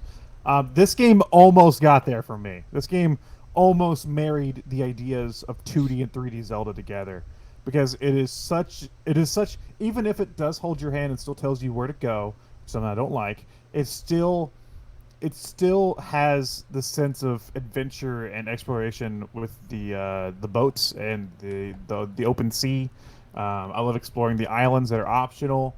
I love just meeting the people that live on in these weird places. The dungeons all feel really creative to me and feel like part of the world. This was my favorite Zelda game for the longest time, and I adore Wind Waker. Of the two on the GameCube, I think I prefer Wind Waker. It's just yeah, go ahead. It's I was just agreeing with you. Oh, cool. We're in agreement. It's a beautiful game. And you know what? People at the time are full of shit. That's the early evidence of, like, you know, internet bashers and everything. People said, like, Neckbeards. yeah, pretty much. They don't even play Zelda. What the hell do they know? You know, the game was fine. We were getting Twilight Princess anyway. That was at a, like, E3 trailer. So, but the game itself is really good. It reinvents the exploration formula and in the concept of sailing. I could just lose myself in time just charting the sea. Mm-hmm. It's a beautiful game. I have trouble with the stealth segments, but other than that, I like it. I think Wind Waker is maybe the best example of you don't have to listen to your fans. Yeah. It's cool. It's I know it's annoying when companies are like they're not gonna if like Square Enix, they're sitting on a bunch of Dragon Quest games and we're just like, please release them, and they're like, no. And it's like a slap in the face when they just won't do something that you think they'll make a lot of money on. They theoretically lost a lot of money on the Wind Waker, because the fans, like Teddy was saying, were like, we want an adult, cool-looking Link, and it's like, no, you're getting this cartoon character, and it's gonna be awesome. And they're like, no, it's not. And it turns out it was fucking awesome. Like the GameCube version, I played the Wii U one, but the GameCube version stands today. It looks Yeah, great. it still looks amazing. It's so fluid. They did a whole bunch of great things with that. Like Link has so much character to him, and that's stuff that they could probably only do at the time with that style of him just being able to move his legs in certain ways on stairs and looking at clues with his eyes. Like the things they were able to do with that is so brilliant. And if they listened to fans, we would have just had like a less impressive Twilight Princess, I guess. Which we're not talking about that yet, but. Oh, we will. So I think the Wind Waker is an awesome example of Nintendo, in a good way, not listening to their fan base. Now it goes the other way too, but I think Nintendo's a great example of it working out in their favor. Oh, and this by far, I know I said Ocarina and Majora's Mask have great soundtracks. This is my favorite Zelda soundtrack. I think the soundtrack is fucking phenomenal. I don't know, I just love the island themes as well. I think that's one of the big draws for me because I love like pirates and shit anyway. So Yeah. I love the water and the islands and how it's like it has almost like a weird tropical feel to it. I would say I think the islands are almost a miss for me, but and only because I wish that it was just more. It doesn't help that it feels so barren, but it's not the worst thing in the world. But I just think I want more. And I think I think it's smart. I think that's why I like it more because they had to make maybe the same amount of areas and towns and stuff, but space them out, and that made it feel like I was exploring more. It could be I think Yeah. it's like a false sense of exploration, but it's still there. Yeah, It's, as long as you're fooled. yeah, exactly. As long as I'm like in the moment, like yeah, sailing my boat, having a good time. So, Making my way downwind. wind wagon, passing a dragon, sitting on a volcano. I'm sailing.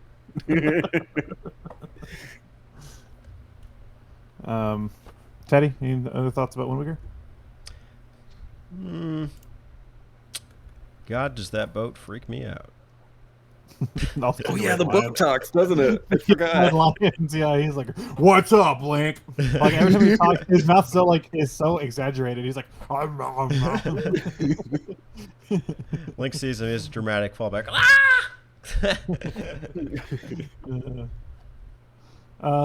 No, if we're ready to move on, Four Swords Adventures 2004. Watch our game talk. Damon will tell you more about that one. Agreed. Yeah. I have nothing to say. The next one is actually one that I will leave to Spencer, and I'm sure Spencer will say why. Sure. Thanks. The Minish Cap. It was released in 2005, basically in conjunction with the DS, even though it's a Game Boy Advance game. So imagine that. That's where I played it. When I got my DS, I got I think I got the Mario at 64, which is phenomenal. And then I'm like, what do I play? Okay, I went to the store and there's no games for the DS, and then there's Zelda, the Minish Cap. I'm like, fuck, I'll just get the Minish Cap, even though it's Game Boy Advance. To me, this is the pinnacle of what I like out of Zelda. It has amazing exploration. It's unique. It's almost like a Majora's Mask kind of thing, where they take what was good about like 2D Zeldas, and then they just add a weird spin that they'll probably never do again. You use your hat to shrink yourself to like literally a pixel in size, and then the pixel allows you to navigate the map in ways that were different. And then it has you can you can go into houses and walk on the rafters and meet little rats up there and talk to them, and it's just like there's this. It's like having a map, but there's two different maps within the same map. To me, it's a genius bit of exploration, and my favorite Zelda game. I got nothing on it. I don't really want to play it on the Wii U. I don't know. Come on, Do you? play your Wii U. I actually have this one downloaded on my Wii U. Are you gonna play it on there? Yeah, I need to put more time. I think this is one that I would like to do a map out of, just so I have an excuse to have to play it. It's one that I skipped mainly because it came out 2005. I didn't care. I wasn't playing my Game Boy Advance. I don't think at that point. I was probably talking about how much I wanted a DS or a PSP or something. So no, I didn't play this. Well, Yeah, no, go ahead. it continued the tradition that Wind Waker started and I don't really know. I guess it's weird because the Wind Waker started a tradition that would just carry on with the 2D Zeldas, and that they have that cartoonish, like that same Link style.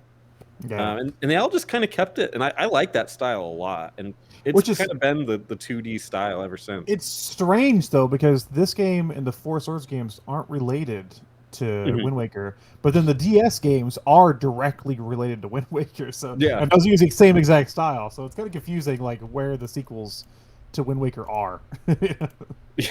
Yeah. Yeah. Next up, break out your Linkin Park CDs, everybody. Let's go to Hot Topic because it's time to play Twilight Princess, 2006. If there ever was a game that bit off more than it could chew, it was this one. I agree God. with that. Yeah.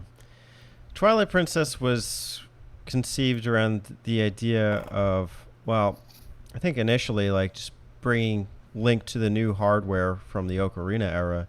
I remember the E3 trailer where people got so hyped about this. They saw Link spinning the sword, putting his back, and then suddenly they introduced the Wolf Link mechanic. So half the game is spent as, well, I don't know if it's fair to break it up into halves, but you're constantly going back and forth between regular boy Link and Wolf Link. And it stagnates progression because you can only go so far as either. And so you have to kind of keep replaying these same areas back to back as different, creatures. And personally, like, what happens with me is I play the game up to a point where I can actually explore, but by then I'm just withered. I'm tired. I don't want to keep going, and I don't have the incentive to keep exploring, which is a shame. I think there's a lot of promise here, but I don't know if I have like the capacity to complete Twilight Princess. I would have to map it out to have that incentive, I think. As much as I want to rag on this game, I will admit that there are certain things that I do enjoy. Mainly, Zant. I really like the story with Zant and the Twilight Realm and stuff. But God, it takes you so long to even get there. Yeah. So much shit to fucking go through. This game is like, I get it. They wanted to make what the fans wanted, but it just felt like it's too try hard. They were padding things out for the sake of padding it out to make it feel like some big epic game. I don't think they had I don't see the vision here. Like, honestly, like even the wolf thing, like Majora's Mask had better transformations. You're just a fucking dog. It doesn't add anything to me. So I feel like this game was like Nintendo being like, fine, we'll make your stupid game. Yeah, but like halfway, like the Wind Waker was genius because the fans didn't necessarily know they wanted it, and then it happened and they got to experience it, and everybody likes the Wind Waker. Like, nobody talks shit about the Wind Waker now. They were at the time. It's almost the exact opposite with the Twilight Princess. It was like everyone was all about Twilight Princess. It was like the only game for like 2 years until it came out. They're like, yeah, but Twilight Princess is coming out, so it's gonna be better at that. And it's just like no one would shut up about it. And then it finally happened, and it was like a fart in church. It's like, oh, did anybody actually beat Twilight Princess? I don't remember. I didn't. I played it for as much as I could, and then just like Teddy, I was like, it's so like dark and depressing and like boring. Yeah, it's like it took the things I didn't like from Ocarina, and then just like made everything gloomy and boring and stale. I mean, there is some decent stuff. I do like some of the side characters. Characters that have become, I guess, I don't want to say iconic, but have become more staple of the series now. Like Agatha, she's a fucking weird character. And again, I like Zant. I think Zant is really interesting. But this is not a. I had this on GameCube. I traded it for the Wii version. Bad idea. But then now I have it on Wii U, which is probably the best version to get. But even then, like I've played through it on Wii U, and I think I got up to like the Sky Temple area with the scary chickens. I forget their names, but the human-headed chickens. Or something. Terrifying. Oh god. I got up there and I was like, do I care this much? It does its best to make you not care about the game. It's like trying to get you to be like, you don't like this, do you? It's like no fun. Yeah, it's like there's no fun allowed. It's like, what's that? You want like silly moments and like memorable stuff? No. It's like, oh, I want to go hack this stuff. It's like, well, you can only be a wolf here. I was like, that sucks. Can I not? I'm like, no, you can only be a wolf. How do we make progression feel better? Let's just space everything out even further. Let's make Hyrule feel even bigger. Why? I don't know. It's a big game, right? What evolutions can be pulled from this? Horse combat? Yeah, That was good. Yeah, that was neat. You get to ride a Bakugan. Sorry, not Bakugan, a Beyblade. Got to ride a Beyblade. Where there's the spinny things? Yeah, you have to ride yeah, I forgot about Awesome that. crossover. Did anybody take that? Like, is that still used? Oh, no one cares. The double hook shot. I've never seen the double hook shot again. Have you? I don't think it's in any other games. This was one of the first ones to get like the Wii treatment, though. Like the aiming. That's true. That's what I was talking about. I regretted trading my GameCube copy for a Wii one. Yeah, that's a big regret, but it's good enough, I think. I've played the Wii one. That's the only one I own now. I used to have the GameCube one. I didn't buy the Wii one. It's way too expensive now. But I don't The know. best part of Twilight Princess is the fact that we got Link's crossbow training. I agree with Oh, that. no. Hot take. Is that good? Uh-oh. Yeah, Link's crossbow training is fucking awesome. It's like arcade All right. style Zelda with just the bow. You didn't buy a zapper and then got a free game. You bought a game and got a free zapper, dude. Fuck the Gotcha. zapper. Throw the zapper in the trash and just play the game. That zapper's garbage anyway. Just aim a crossbow at your TV. Yeah, Like a this good is idea. the most. I really want to hear. I really want to like meet and talk to Twilight Princess fans and really hear like what draws them to this game as like their favorites. You know, because I just don't see anything. Like I just see it as being they clocked in at Nintendo and were like, I guess we got to make a Zelda game. Mm-hmm. You have to tell them to turn down their new metal. Have a chat with them. Yeah, turn down the corn.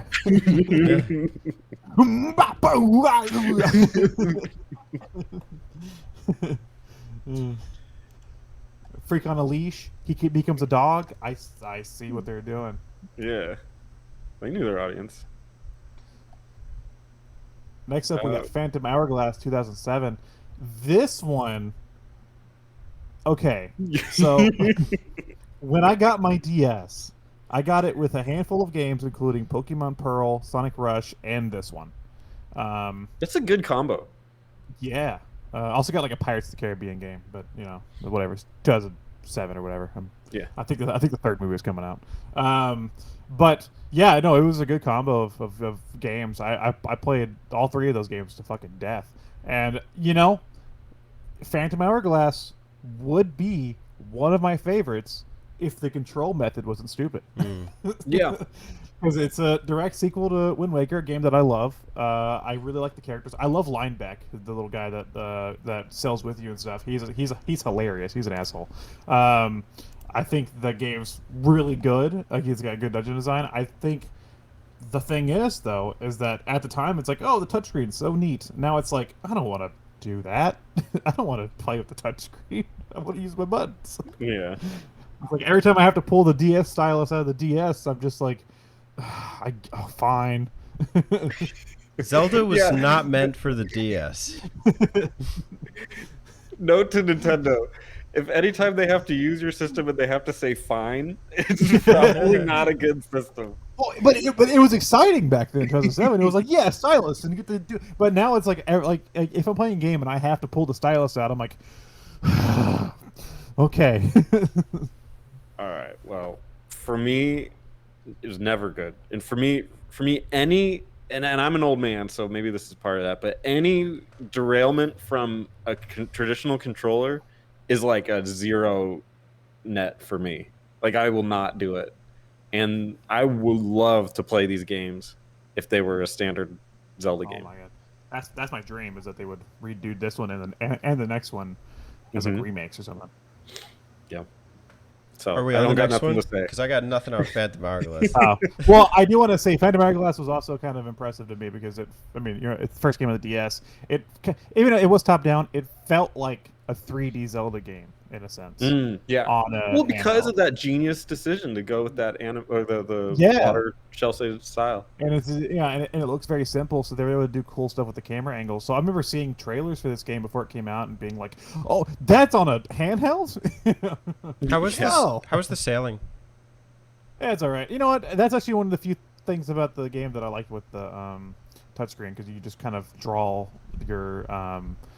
your path on the map, and then you kind of follow that, and then you like fight enemies with your cannon and stuff while you're sailing. So that's actually kind of cool. Yeah, that works. It's just controlling Link and trying to sword fight with a fucking touchscreen.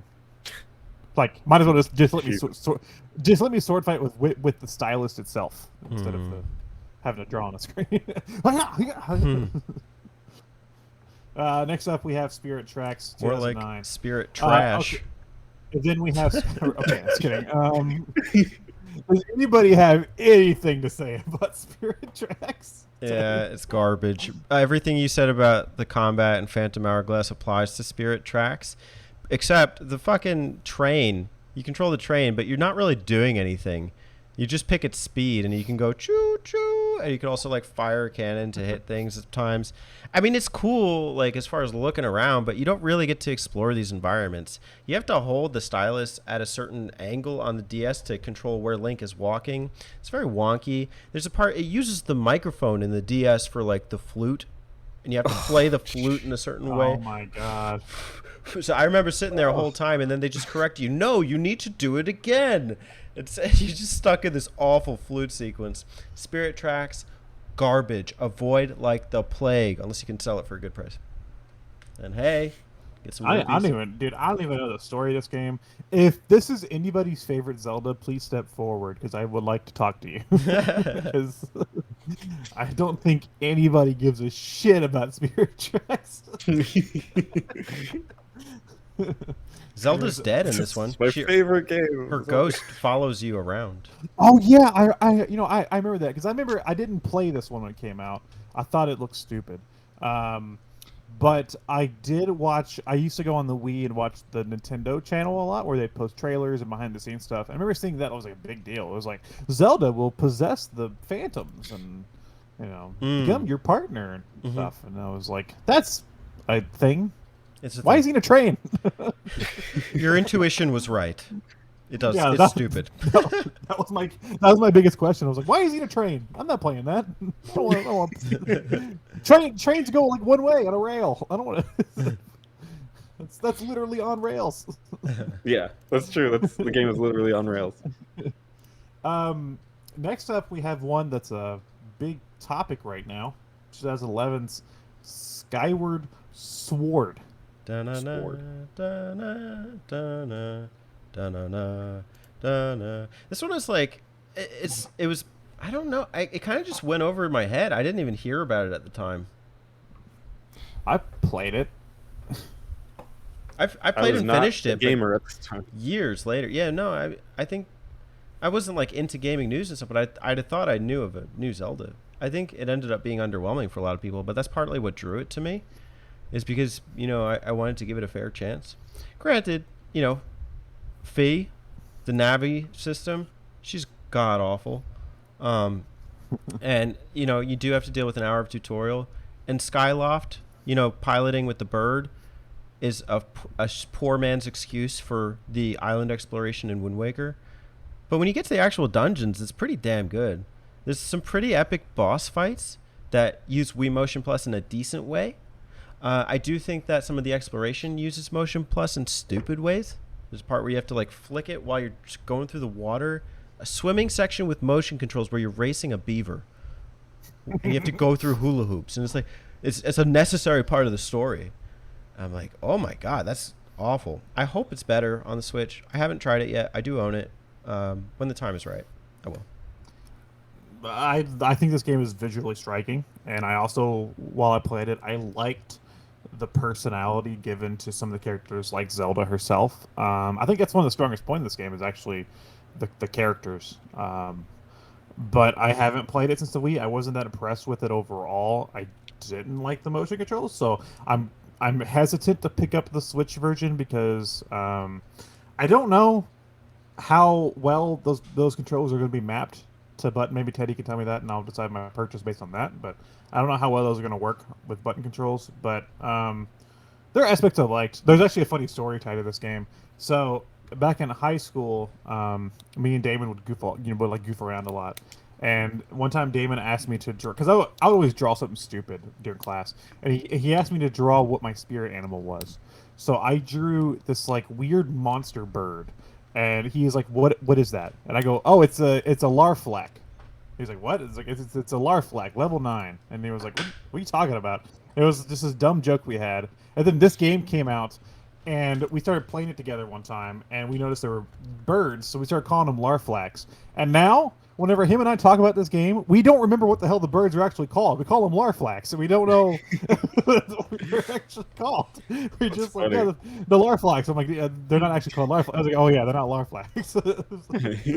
No, I think you guys got it right. They're larflax. Larflax. Yeah. That's just like that. That's just what they are to us. It's larflax. So, yeah, that's always like a funny. That's always like a funny thing. It's like you just say something too much, and it just becomes like your own reality. It's like Yeah. Spencer loves this game. You kind of stole it out of my mouth, Alex. I'm waiting on Teddy to tell me this is worth buying. Teddy, you're the Oh, a no. lot of pressure on your shoulders. Oh my gosh. I'm tempted, but I also don't want to waste time on a game because I mean, Alex and Teddy, you know, my schedule is kind of rough, and I have a history of playing incredibly long games. So it's like, do you want to play this weird game? You have no idea if it's going to be any good, but it's probably going to be like 30 to 40 hours. Like, no. If you say it's decent, Teddy, I might try it. But yeah, I do not do motion controls, nor do I do DS controls. So all that whole thing is out for me. But I'm curious to see how it turns out, and I don't have much to say about it. It seems like it does. That's the number one thing I heard was that the tutorials suck. Like, that's the thing I hear about Skyward Sword. Like, Jesus. It's a fucking shame Groose has never been in a Hyrule Warriors game. I was sure he was going to come as DLC or something, but they never added him. He's like the best part of the game. Maybe one of the best theme songs, too. Yeah, he's basically Zelda Johnny Bravo. Mm-hmm. So has Skyward Sword, like, has there been an evolution that Zelda takes from Skyward Sword? Not to do massive exposition dumps. Oh my god! And you know, this game is kind of important. They hyped it up. It's the first game in the timeline, because this is when the timeline was, like, you know, they released the official one. So that's a good question though. So, because the Wind Waker was definitely referring to an older game, right? Yeah. So they must have had the idea of a timeline back in the Wind Waker, at least I would think. But yeah, I don't remember hearing anything about it until Skyward Sword happened. Yeah, I think this is when Nintendo really, because, like, you know, there was a lot of like popular internet like speculations and fan made timelines. I think this is when they picked up on it and they were like, we could just like market this. Mm-hmm. It's like, this is the first game in the timeline, you know? Yeah. And it's like, what timeline? This timeline. That makes no fucking sense. Well, they were smart to pick Ocarina of Time as the branching one because they knew everyone loved that one. So, like, see, it's the most important. Yeah, the most important. And I'm like, well, yeah, but it doesn't make sense. But okay. What a great way to sell the other games around it. It's like, this is technically the sequel to Ocarina of Time. These three games. That is its own episode. Is we need to look at that timeline and break it down, because it makes zero sense. Yeah, it's very stupid. It's like, I would have rather them just the game, like, because like before they released that timeline, the games to me were just like Final Fantasy. It was like it's their own things. It was like, yeah, it was like, you know, I get like, you know, even Wind Waker, I didn't think of it as like referencing an older game. I just thought of it like, in this world, this event happened in the past, you know. So I kind of saw it that way. It's like now if Square Enix came out and was like, here's the Final Fantasy timeline, and we're all like, what the fuck are you talking about? Well, and it's ironic because they do. I mean, they do like that. Crossovers. In Final Fantasy 14, they've all kind of crossed over, and that fan base thinks it's fine, and everyone else, I think, understands it's stupid. They do the fucking Dissidia stuff too, but even then, it's like, whoa, we've all been zapped from our worlds. Yeah, you know, and it's always like, yeah, because they understand, like, they can't make that shit work. No, you can't. It's stupid. Tornado's coming, boys. Really? I'm hearing it. I'm hearing light thunderbolts. Oh my god! But hurry, we got 3 more games. Let's do it. All right, go for it. The next one's my personal favorite, is 2013's A Link Between Worlds. I think this is the best example of 2D Zelda. Again, Link to the Past was my first Zelda game. I hold that game very close to my heart. This game takes a lot of the ideas from Link to the Past. It's the same map exactly, and adds a whole new element. This game's very open. And I really love that, and I'm surprised they haven't touched this yet. I was sure they were going to do a follow-up, and the follow-up we got next is not the follow-up I wanted. this game's great. I remember when it was first announced, I was like, "That looks stupid. It's just Link to the Past." And then I played it, and I was like, "This is genius! It's Link to the Past." Yeah. Yeah. I was a hater at first too. Like, I'm not saying you're a hater. That's how I perceived it. Was No, like, oh, no, what's no, the point? no, I was. At Yeah. first, I was like, "This is stupid. Yeah. Like, I don't want this." But then I I was played like- it, and I was like, "This is what I wanted." People are giving this game of the year. What the hell are they on? Like, a 3DS game? Like, but then I played it, and there is a genius to it, and it's very hard to follow up a game like A Link to the Past, like doing a Super Metroid 2 or something. Like, you can't fathom that. But this is really a sincere and creative tribute to A Link to the Past, and it's endearing, and it, I like that they don't sacrifice challenge in order to create what this experience is. It's still a very intuitive combat and everything. I remember having a couple times I had to retry a boss, or this like one dungeon where there's like a bunch of like pitfalls and everything. It's not even like a mandatory dungeon, it's just a side dungeon. There's so much room to explore and like to use the wall mechanic, blending into the wall and then popping back out. Very, very awesome game. Wow. Once again, I'm like the inverse of you guys. Oh no, you don't like it? No, I wouldn't go that far, but I was Okay. pumped Good. for this game. Mhm. When this game was announced and everything, I was like, fuck yeah, A Link to the Past, that was my jam. I'm all over this. I got it the day it came out. Actually, I got it the night before it came out. I was so excited. Wow. Like I downloaded. I don't have I would actually have a physical copy now, but I didn't have one at the time. I was on the eShop, just like, when is this coming out? And then I downloaded it, played it. I think I beat it in like 2 days, and I think I would, if we're going to talk about the evolution of it, I think this might be the first time they're like, let's try to offer the idea of freedom to the player, Oh my god. which is genius. I don't discredit that. I do think that the dungeons hurt because they didn't feel very vibrant to me, puzzle wise. Just because I think they knew that you could have no items or you could have some items. So really, they were all based around the wall mechanic, which I adore. That wall mechanic is genius, and is a way to like make the game 3D even though it's 2D. That is a stroke of genius and needs to be in some form or fashion in other games. I don't know how, but they need to do that. But yeah, I didn't love this game as much due to that. I agree with that complaint. I've heard that before, that the dungeons lack progression, and that is because of the open system. You can rent you can rent whatever items you need. Yeah. But with that, they had to scale the dungeons to kind of be, the same Yeah. difficulty in a sense. So I totally agree with that. I think that's like the one aspect of the game that could have been better. But man, just the fact that like this is what I wanted. This is like this is an open 2D Zelda game. Doesn't hold you back. Just Ravio shows up and he's like, "Hey, rent whatever the fuck you want. Go do what you need to do." And I'm just like, "Yo, yes I will." And what a cool, like, it's really neat that if you've played A Link to the Past, the things you can know and like the little secrets you can find a new spin on the Link to the Past, and that is brilliant. So, I mean, it was like, oh, I know that there's a thing over there, but I don't have the item for it. Oh, I'm using the new mechanic this game gave me to find a way to navigate around the wall. So that is like a fun spin on something new, or something old, I should say. So I like it. I don't hold it as high regard as others though. I'd like to replay it. It's been a while.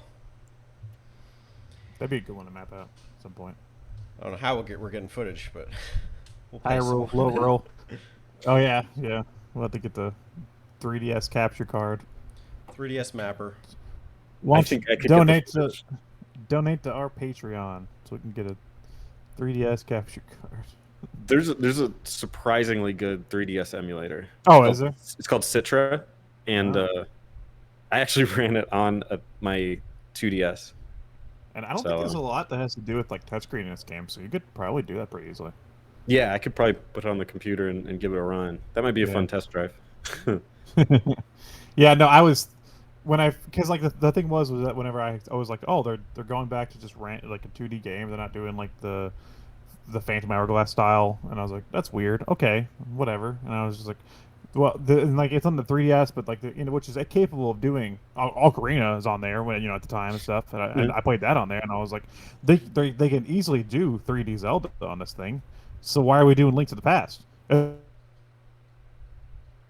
then I played it, and I was like, yo, I fucking love this game. It was just like, I just flipped. I was just like, yo, fuck yeah.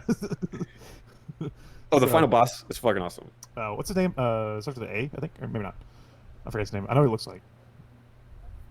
The main dude. I don't remember. Turns into a painting. Anyway, moving on to the last one.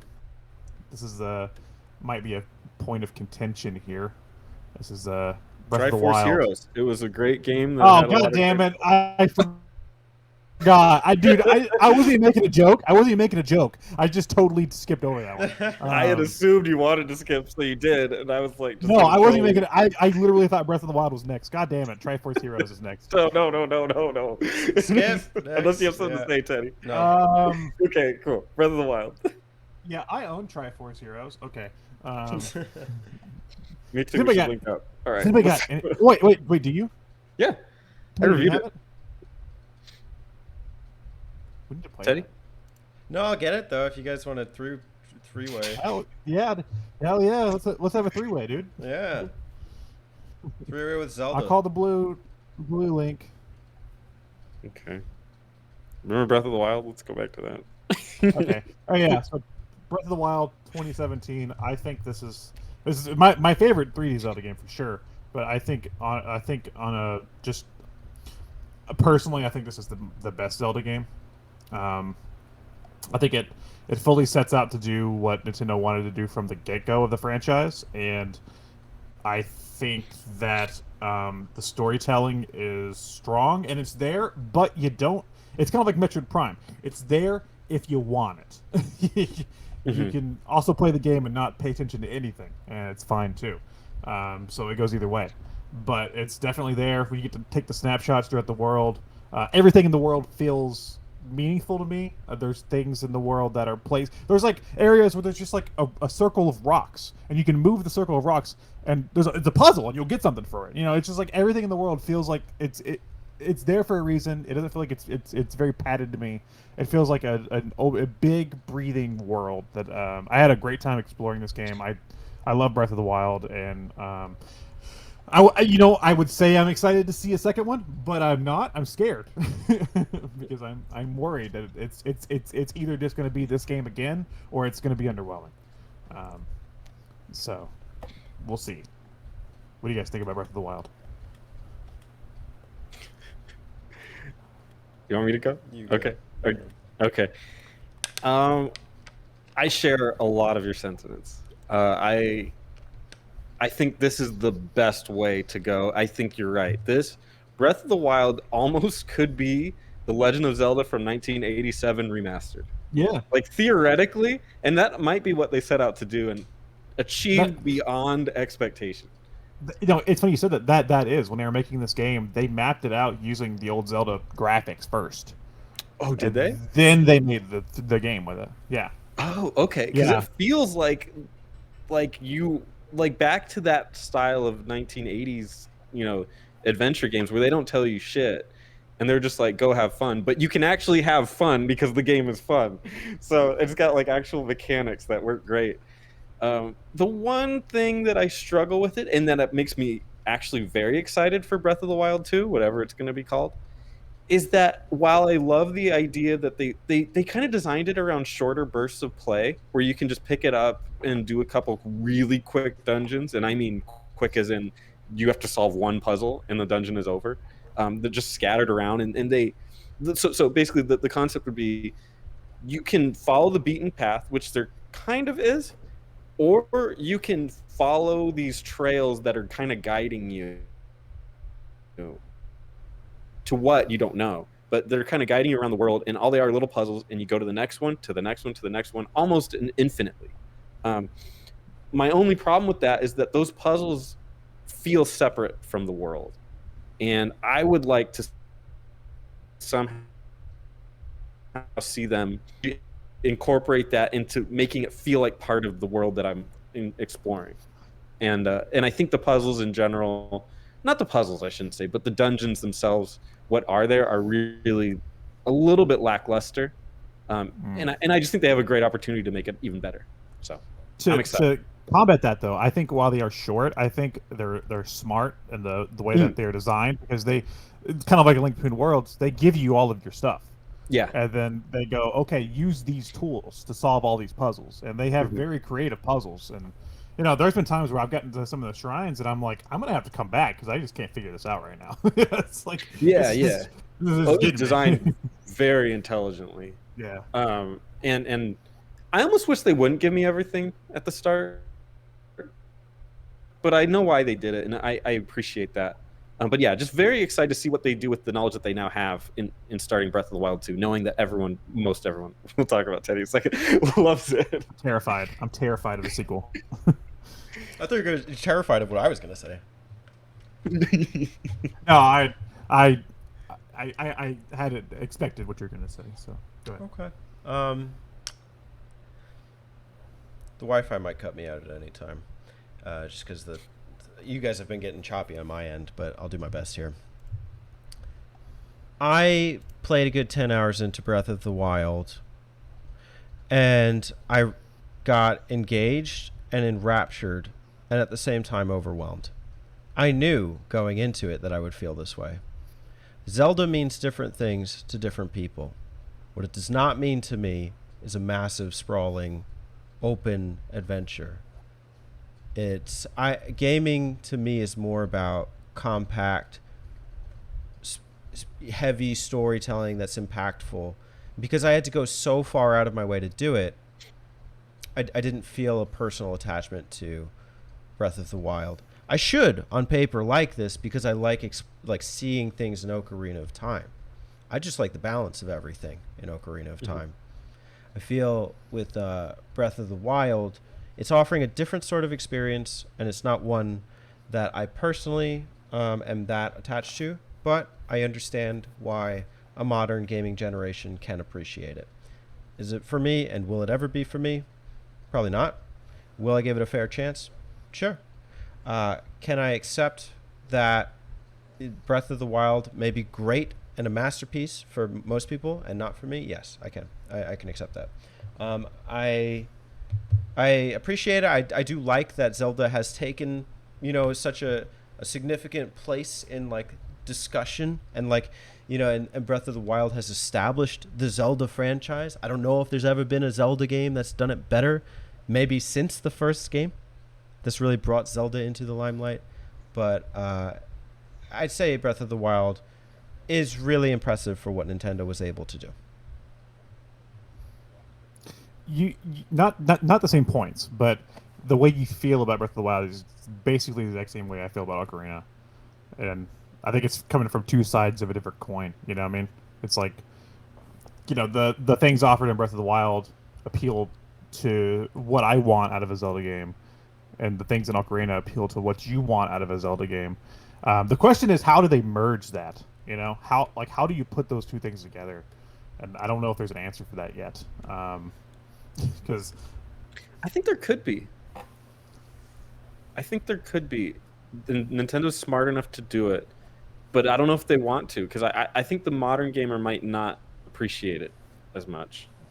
I just think you could make things more sequential, and I think that would go a long way as to make the narrative easier to control and more straightforward. And I think I would prefer that too. A little more linearity to Breath of the Wild. But I think that's not what makes Breath of the Wild great. Yeah, I think that's what scares me about the sequel, is that I think the sequel, because the sequel they've been talking about, they've been really hyping up the fact that there's a darker story and stuff.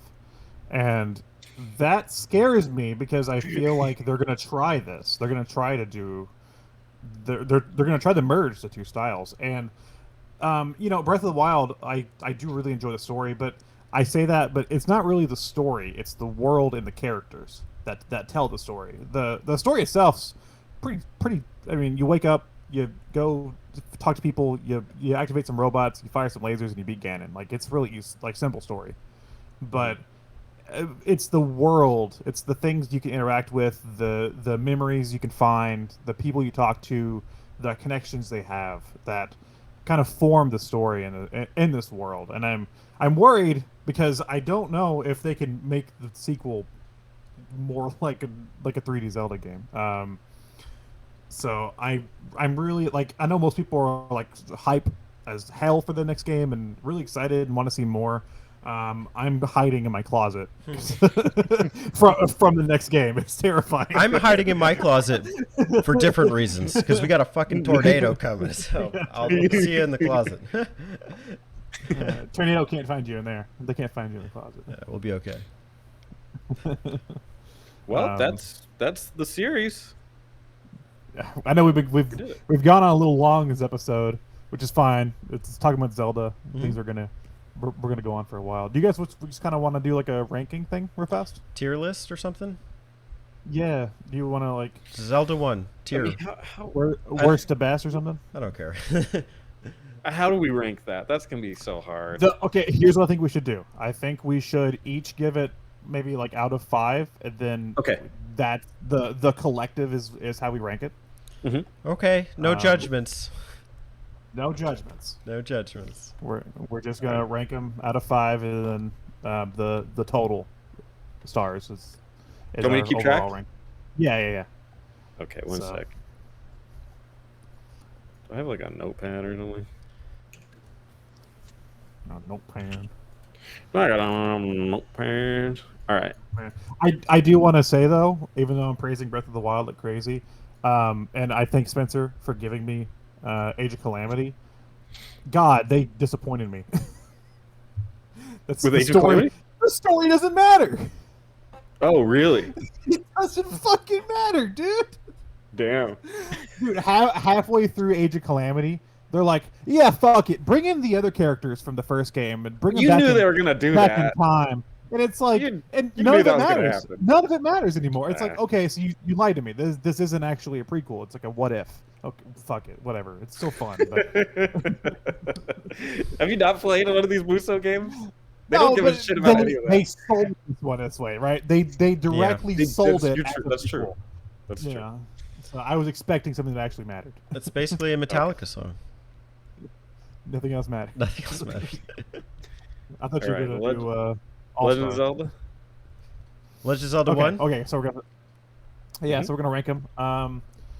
Fuck, dude. I'm gonna give it 2. 2. 2. I guess that's 6 on that one. I guess it's 6. 6 Adventure stars. of Link. I'm gonna give it 4 because I know you guys are gonna give it less with that, but I really like this game. So 2. It sucks because I can't. 2. I can't. Can I not? Well, we had to give it something, right? If you want Or to. else the math is going to be skewed, huh? Yeah. you don't have to. Yeah, I well, mean, if it'll you don't just be wanna ranked less, you know. Yeah, if you want to give it nothing.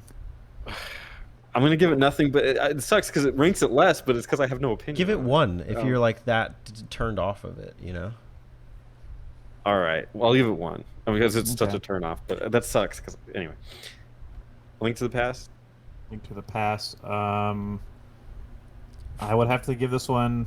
Fuck, I shouldn't give Adventure Link 4. That's too much. Yeah. 3. Can I change it to 3? Okay. 3. Thanks. Sorry. So Link to the Past is a 4. Sorry. I agree with that. It's a 4. 4. It's like your dice rolls. Link's Awakening. I am pretty shy. Link's And Awakening. your guy. This is going to be interesting. A 3. I'll give that one a 3 as well. 1. Wow. Holy shit. 3. I'm not that savage. At least it beat the first few. Okay, Yeah. that's fine with me. Ocarina. 5. 5. I'll give it a 3. I don't think it's a bad game. I'm gonna give it's like middle for me. Majora. 5. More like Mafora. You going 4? I'll do 4. Yeah. All right, I'm going 5. Do you guys want to lump all the Oracle games together? Yes. For Yeah. this? Yeah. All right. 2. Fuck it. 4. It's 2 I'll give it 3. 2, 3, 4. Four Swords. 1. Give it a I don't give a 1. shit. One. I'm giving it a 1. Wind Waker. 4. I'm giving it a 5. Okay. I'm giving it a 5. Wow. Yeah. Yeah, I went 4. You said 4. Yeah. Four Swords Adventures gets a 1. 1. 1. Also haven't. Minish Cap. 3. 5. It's really not fair because I haven't played. I liked what I've played. I had because I do have it on Wii U, but I haven't played through it. I'm gonna just give go- it a 2. Yeah, just go out Yeah. of interest. Like how interested you are to play it. I don't know. 2 currently, just on interest alone. I need to play it before I can really. Twilight Princess is a perfect game. I'm just kidding. If I could give it a 6, if I could give it a 6 out of 6 stars, I would. we could give it 666. Shit. Yeah. I'm gonna say 4. I'm To gonna me, say it's to me, it's still great. It's just not as. 3. Oh, yeah, I'm with Alex. There's no way in hell I can rate it above Ocarina. Okay. That'd be unfair. Your Twilight Princess score is based specifically on your Ocarina of Time score. Because that'd be so unfair to Ocarina if I put this above Ocarina. Okay. Wow. Phantom Hourglass, 2. 1. 2. And if they remade it with button controls, it'd be like a 4. But Spirit Tracks. yeah, it's 1. 1. 1 based on what you guys said. I'll agree with that. Skyward Sword. 3. I'll give it a hopeful 3 that I will play it and will like it. 2. Link Between Worlds. I'm giving this boy a 5. It's my favorite, so I have to. I'll give it a 3. I'd go 5. Triforce Heroes gets a 5. I'm gonna give that a 3. Okay. By some Go like ahead. kid who got nothing else for Christmas. I'm giving it a. I'm giving it a 1 till I play it. Yeah, 1. I have it. Breath of the Wild. I'm giving it a 5. That's easy for me. I'll give it a 5 as well. 4, baby. All right. What are we looking at? I'm looking at sheets. Try to load something and fail at it. Oh no. Try to load a blank spreadsheet. Nice.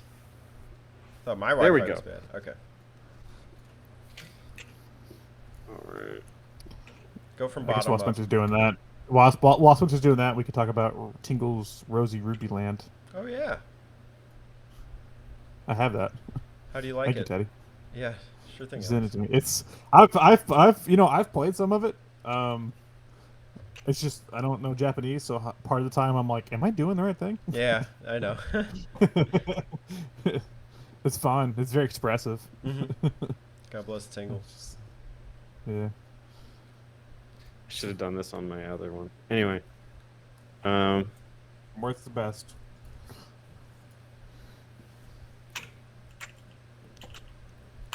I bet Four Swords wins. We have like several that are tied for worst, including Spirit Tracks, Four Swords, and Four Swords Adventure. Yeah. I think I gave all those ones. And Triforce Heroes. I didn't hear Spencer's number on that. All right. We have a tie for first. Oh no, go from worst. Oh, go from worst? Okay, I can go from Yeah, worst. so the best is a big reveal. All right. The worst game on our list, there's actually a 4-way tie, but that's because it's a combination of us not wanting to play it / whatever. But you're going to get Triforce Heroes, Spirit Tracks, Phantom Hourglass. What? No, it's because he gave it a 2. That doesn't make sense. Oh, you gave it. Oh, my bad. Sorry. It's yeah. And then let's see. Both of the Four Swords games. Yeah, Four Swords. And then the other one would be the Four Swords Adventures. Yeah. Okay. So technically, That it's makes sense, 4 then. swords. It's a 4-sword tie. Yeah. Well deserved, All right. James. Now the next worst one, so technically fifth, but it's above all those, is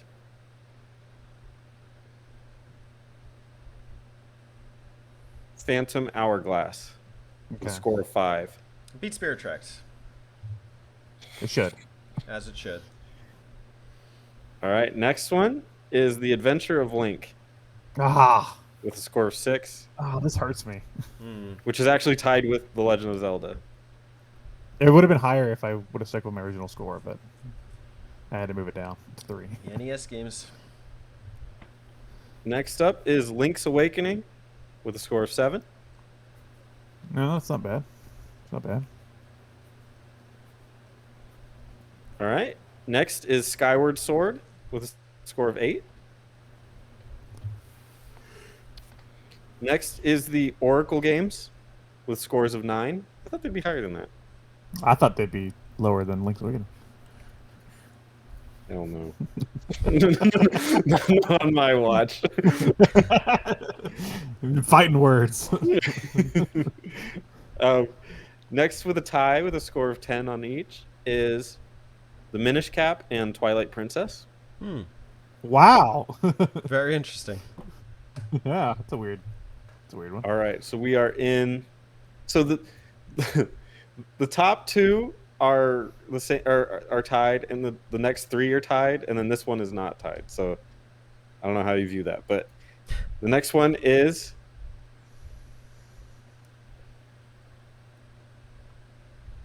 A Link to the Past with a score of 12. Okay. That's a good score. Blasted for that one. Yeah, that's a good score. Yeah. I think it's All understandable. right. Now the next 3 are tied for with 13. Is For A second? Link... Yeah. I guess. I don't know. Okay. A Link Between Worlds, Majora's Mask, and Ocarina of Time. Wow. Tied with 13 points. I'll accept that. And then the next 2 are also tied with scores of 14 apiece. That's the best we could do, right? No. 15. Yeah, the best you can do is 15. We have Breath of the Wild and The Wind Waker. Wow. Wow. I gave 4s to both of those. We give them 5s. Yeah.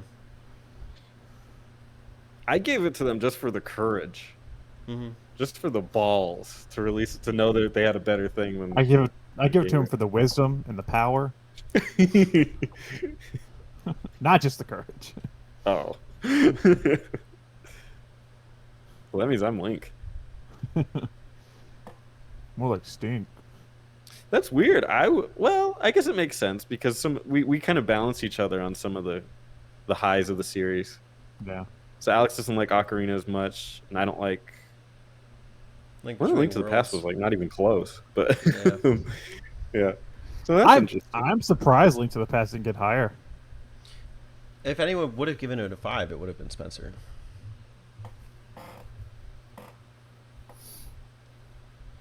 But he didn't, so it's where it is. Thanks, Spencer. Oh, It's your fault. there's That was your ranking. a grand evolution of Zelda. It's the Zelda history video. The timeline explained. No, that's a different episode. God, that's gonna be. That'd be a fun one to do. Oh God, that's gonna be where I have my Pokemon mental breakdown. Oh my gosh. I'll be laughing hysterically by the end of it. Hopefully. Bring out some booze. Bring out the book. This is where Tingle's balloon fight is. Take another Tingle's shot balloon for Tingle. fights. Well, we did it. We looked at the Zelda games. We ranked them.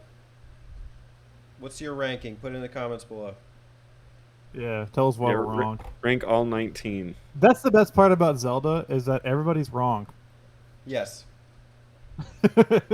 I agree. I agree. Unless your favorite is actually Spirit Tracks, then you're actually wrong. Super wrong. I feel like we're gonna get blasted over the Four Swords comments. I just haven't experienced them. I can't say anything about them. Yeah. You know, maybe they're great. But I think it's fine that those are so low. Like we can explain those away as just it's for some reason they're part of the main series, but they're not. Yeah.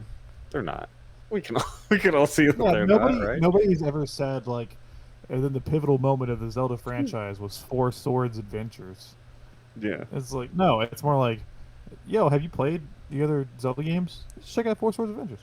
Well, 3 or 4 of those games, right, are the same stupid concept. Well, stupid. I don't know. I'm being subjective here, but you know, let's have multiple links on the screen. Yeah. And one has trains. Choo choo. I think Link's crossbow training should have been at the top of this one. Link's crossbow training would have beat those 4 games for sure. Yes. Mm-hmm. Link's crossbow training would have been like, it'd been pretty damn high. Link's crossbow training might beat Link to the Past. Oh my god, that's a tough statement there. But well, what do you give it? It's a good game though. What do you give Link's crossbow training? Oh, oh fuck, dude, I have to give it a 5. I have to give it a 5. Are you serious? I'm giving crossbow training good. a 5. Spencer, it's all up to you. This isn't even a gag. I'm giving it a gag, Spencer. I'm giving it a 1 because I don't play that shit. This isn't even a joke, okay? I don't play it. If Link's crossbow training was like an arcade game at Dave & Buster's, that's all I would play while I was there because Spencer, it's so fucking fun. What do you give House of the Dead? House of the Dead? Or like Time Crisis. Time Crisis. That's basically what it is. It's like Zelda on-rail shooter with like, yeah, it's so good. And then they switch up like the different scenarios. Oh my god. Yeah. So much fun. Dude, it's just like Chrono Cross. Or no, Chrono Trigger. It's basically Chrono Cross. Basically. No, I told you, I do not like motion controls. I don't like them. So, Well, dude, if you count like pointing at a screen as a motion, do you move? Do you move your arm and pointing your arm outward as a motion? Yeah, it's like one motion. This way. So the game is to point your arm forward. And then shoot. You don't aim? Oh yeah, you aim. You don't move? You don't use motion? I'm sorry. Don't you play League of Legends? Don't you use your wrists? use a mouse. Yeah, well, yeah. So you Don't move your you wrists aim? a lot, right? Don't you move your hands? Yeah. So you have to move your wrist to aim the Wiimote. It's like you move your wrist to move the mouse. No, those are very different. Nah, it's the same thing. Those are incredibly No, different. dude, a mouse and a pointer on the Wii are the exact same. I'm not gonna have you do this. I'm not gonna have you do this today. You can play League of Legends with a Wiimote by pointing at it. Imagine. It's true. Yeah. It's true. That's what all the best right? players do. Oh, is that how they get to LCS? Ideally, you could replace it with a Wiimote and pointer. Mm-hmm. Yeah, you could. You'd never win.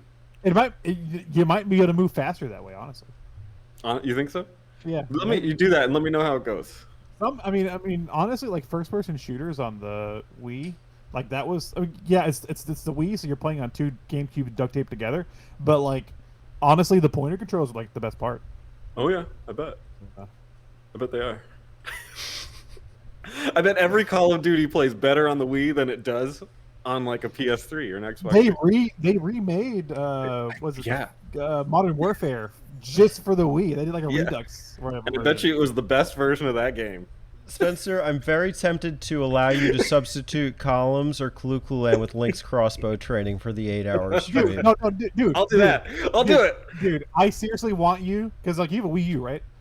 Yeah. I want you to play the Wii trilogy of Metroid Prime because they are fucking phenomenal with the pointer controls. Yeah. I don't have the what do you call it? The bars? Oh, the center bar? I immediately threw them away, Wow. refusing to ever use them. I'll send you one. Oh, thank you. Appreciate that. You can play pointer games. It sounds like a secret kind of hell. You're missing out. Playing motion control, playing an entire Metroid game with motion controls. Can I swap out Clue Columns for Link's crossbow training? No, because you already like it. Damn it. I don't like it. I hate it. You do columns That too. game. Do you want to do columns too? The age of columns? I'll do columns 3. Okay. Return to columns. Yeah, return to columns. This coming this summer, columns 3, return to Well, columns. look, we could be the 3 columns, right? The column mappers. Yeah, well, I'll do columns 1. Alex does columns 3. You do columns 2.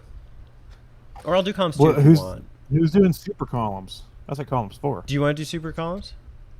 See, there's more columns out there than the columns you know. Yeah, there's a lot in Greek and Roman architecture. Join us next time for the evolution of the columns franchise. Yes. If you could make a sequel to columns, what would you call them? Column Z. Columny. I would. If I was contracted by Sega to make a sequel to Columns, I would probably hang myself. If you could make a bunch of extra columns games, what would you call them? I'd call them my suicide note. Just in the credits. Yeah. It's just a scrolling list of like, here's I killed myself. I don't blame anybody except for Sega. I used the most painful way I could go out, which is staring at the game columns and shooting myself in the head. Nuts, man. It's nuts. They own Puyo Puyo too, and they're like, yeah, Columns is fun, right? It's like, you have a better puzzle game. What's wrong with you? Okay, guys, we're going to go out on our favorite anthem, the Columns theme song. On 3. Somebody once told me the Columns were gonna roll me. I ain't the sharpest gem in the column. I was trying to match 3. I didn't know how hard this would be. Then I turned the game off because I got bored. And then I made a noose out of my Genesis controller wires. Oh, wow. Spencer? Yep. Do you want me to contribute to this? Something. Anything. I wonder how long this episode is. Where are we at right now? It's definitely past 2 hours. This is what Zelda has evolved into. Devolved. Yeah, this is a de-evolution. Column suicide notes. We've done longer episodes, so we're fine. But yeah, I was gonna say something else, but yeah, it's Don't forget to respond to the community discourse 2D versus 3D. Everybody. Have you guys seen the video for that yet? I'm waiting. Okay.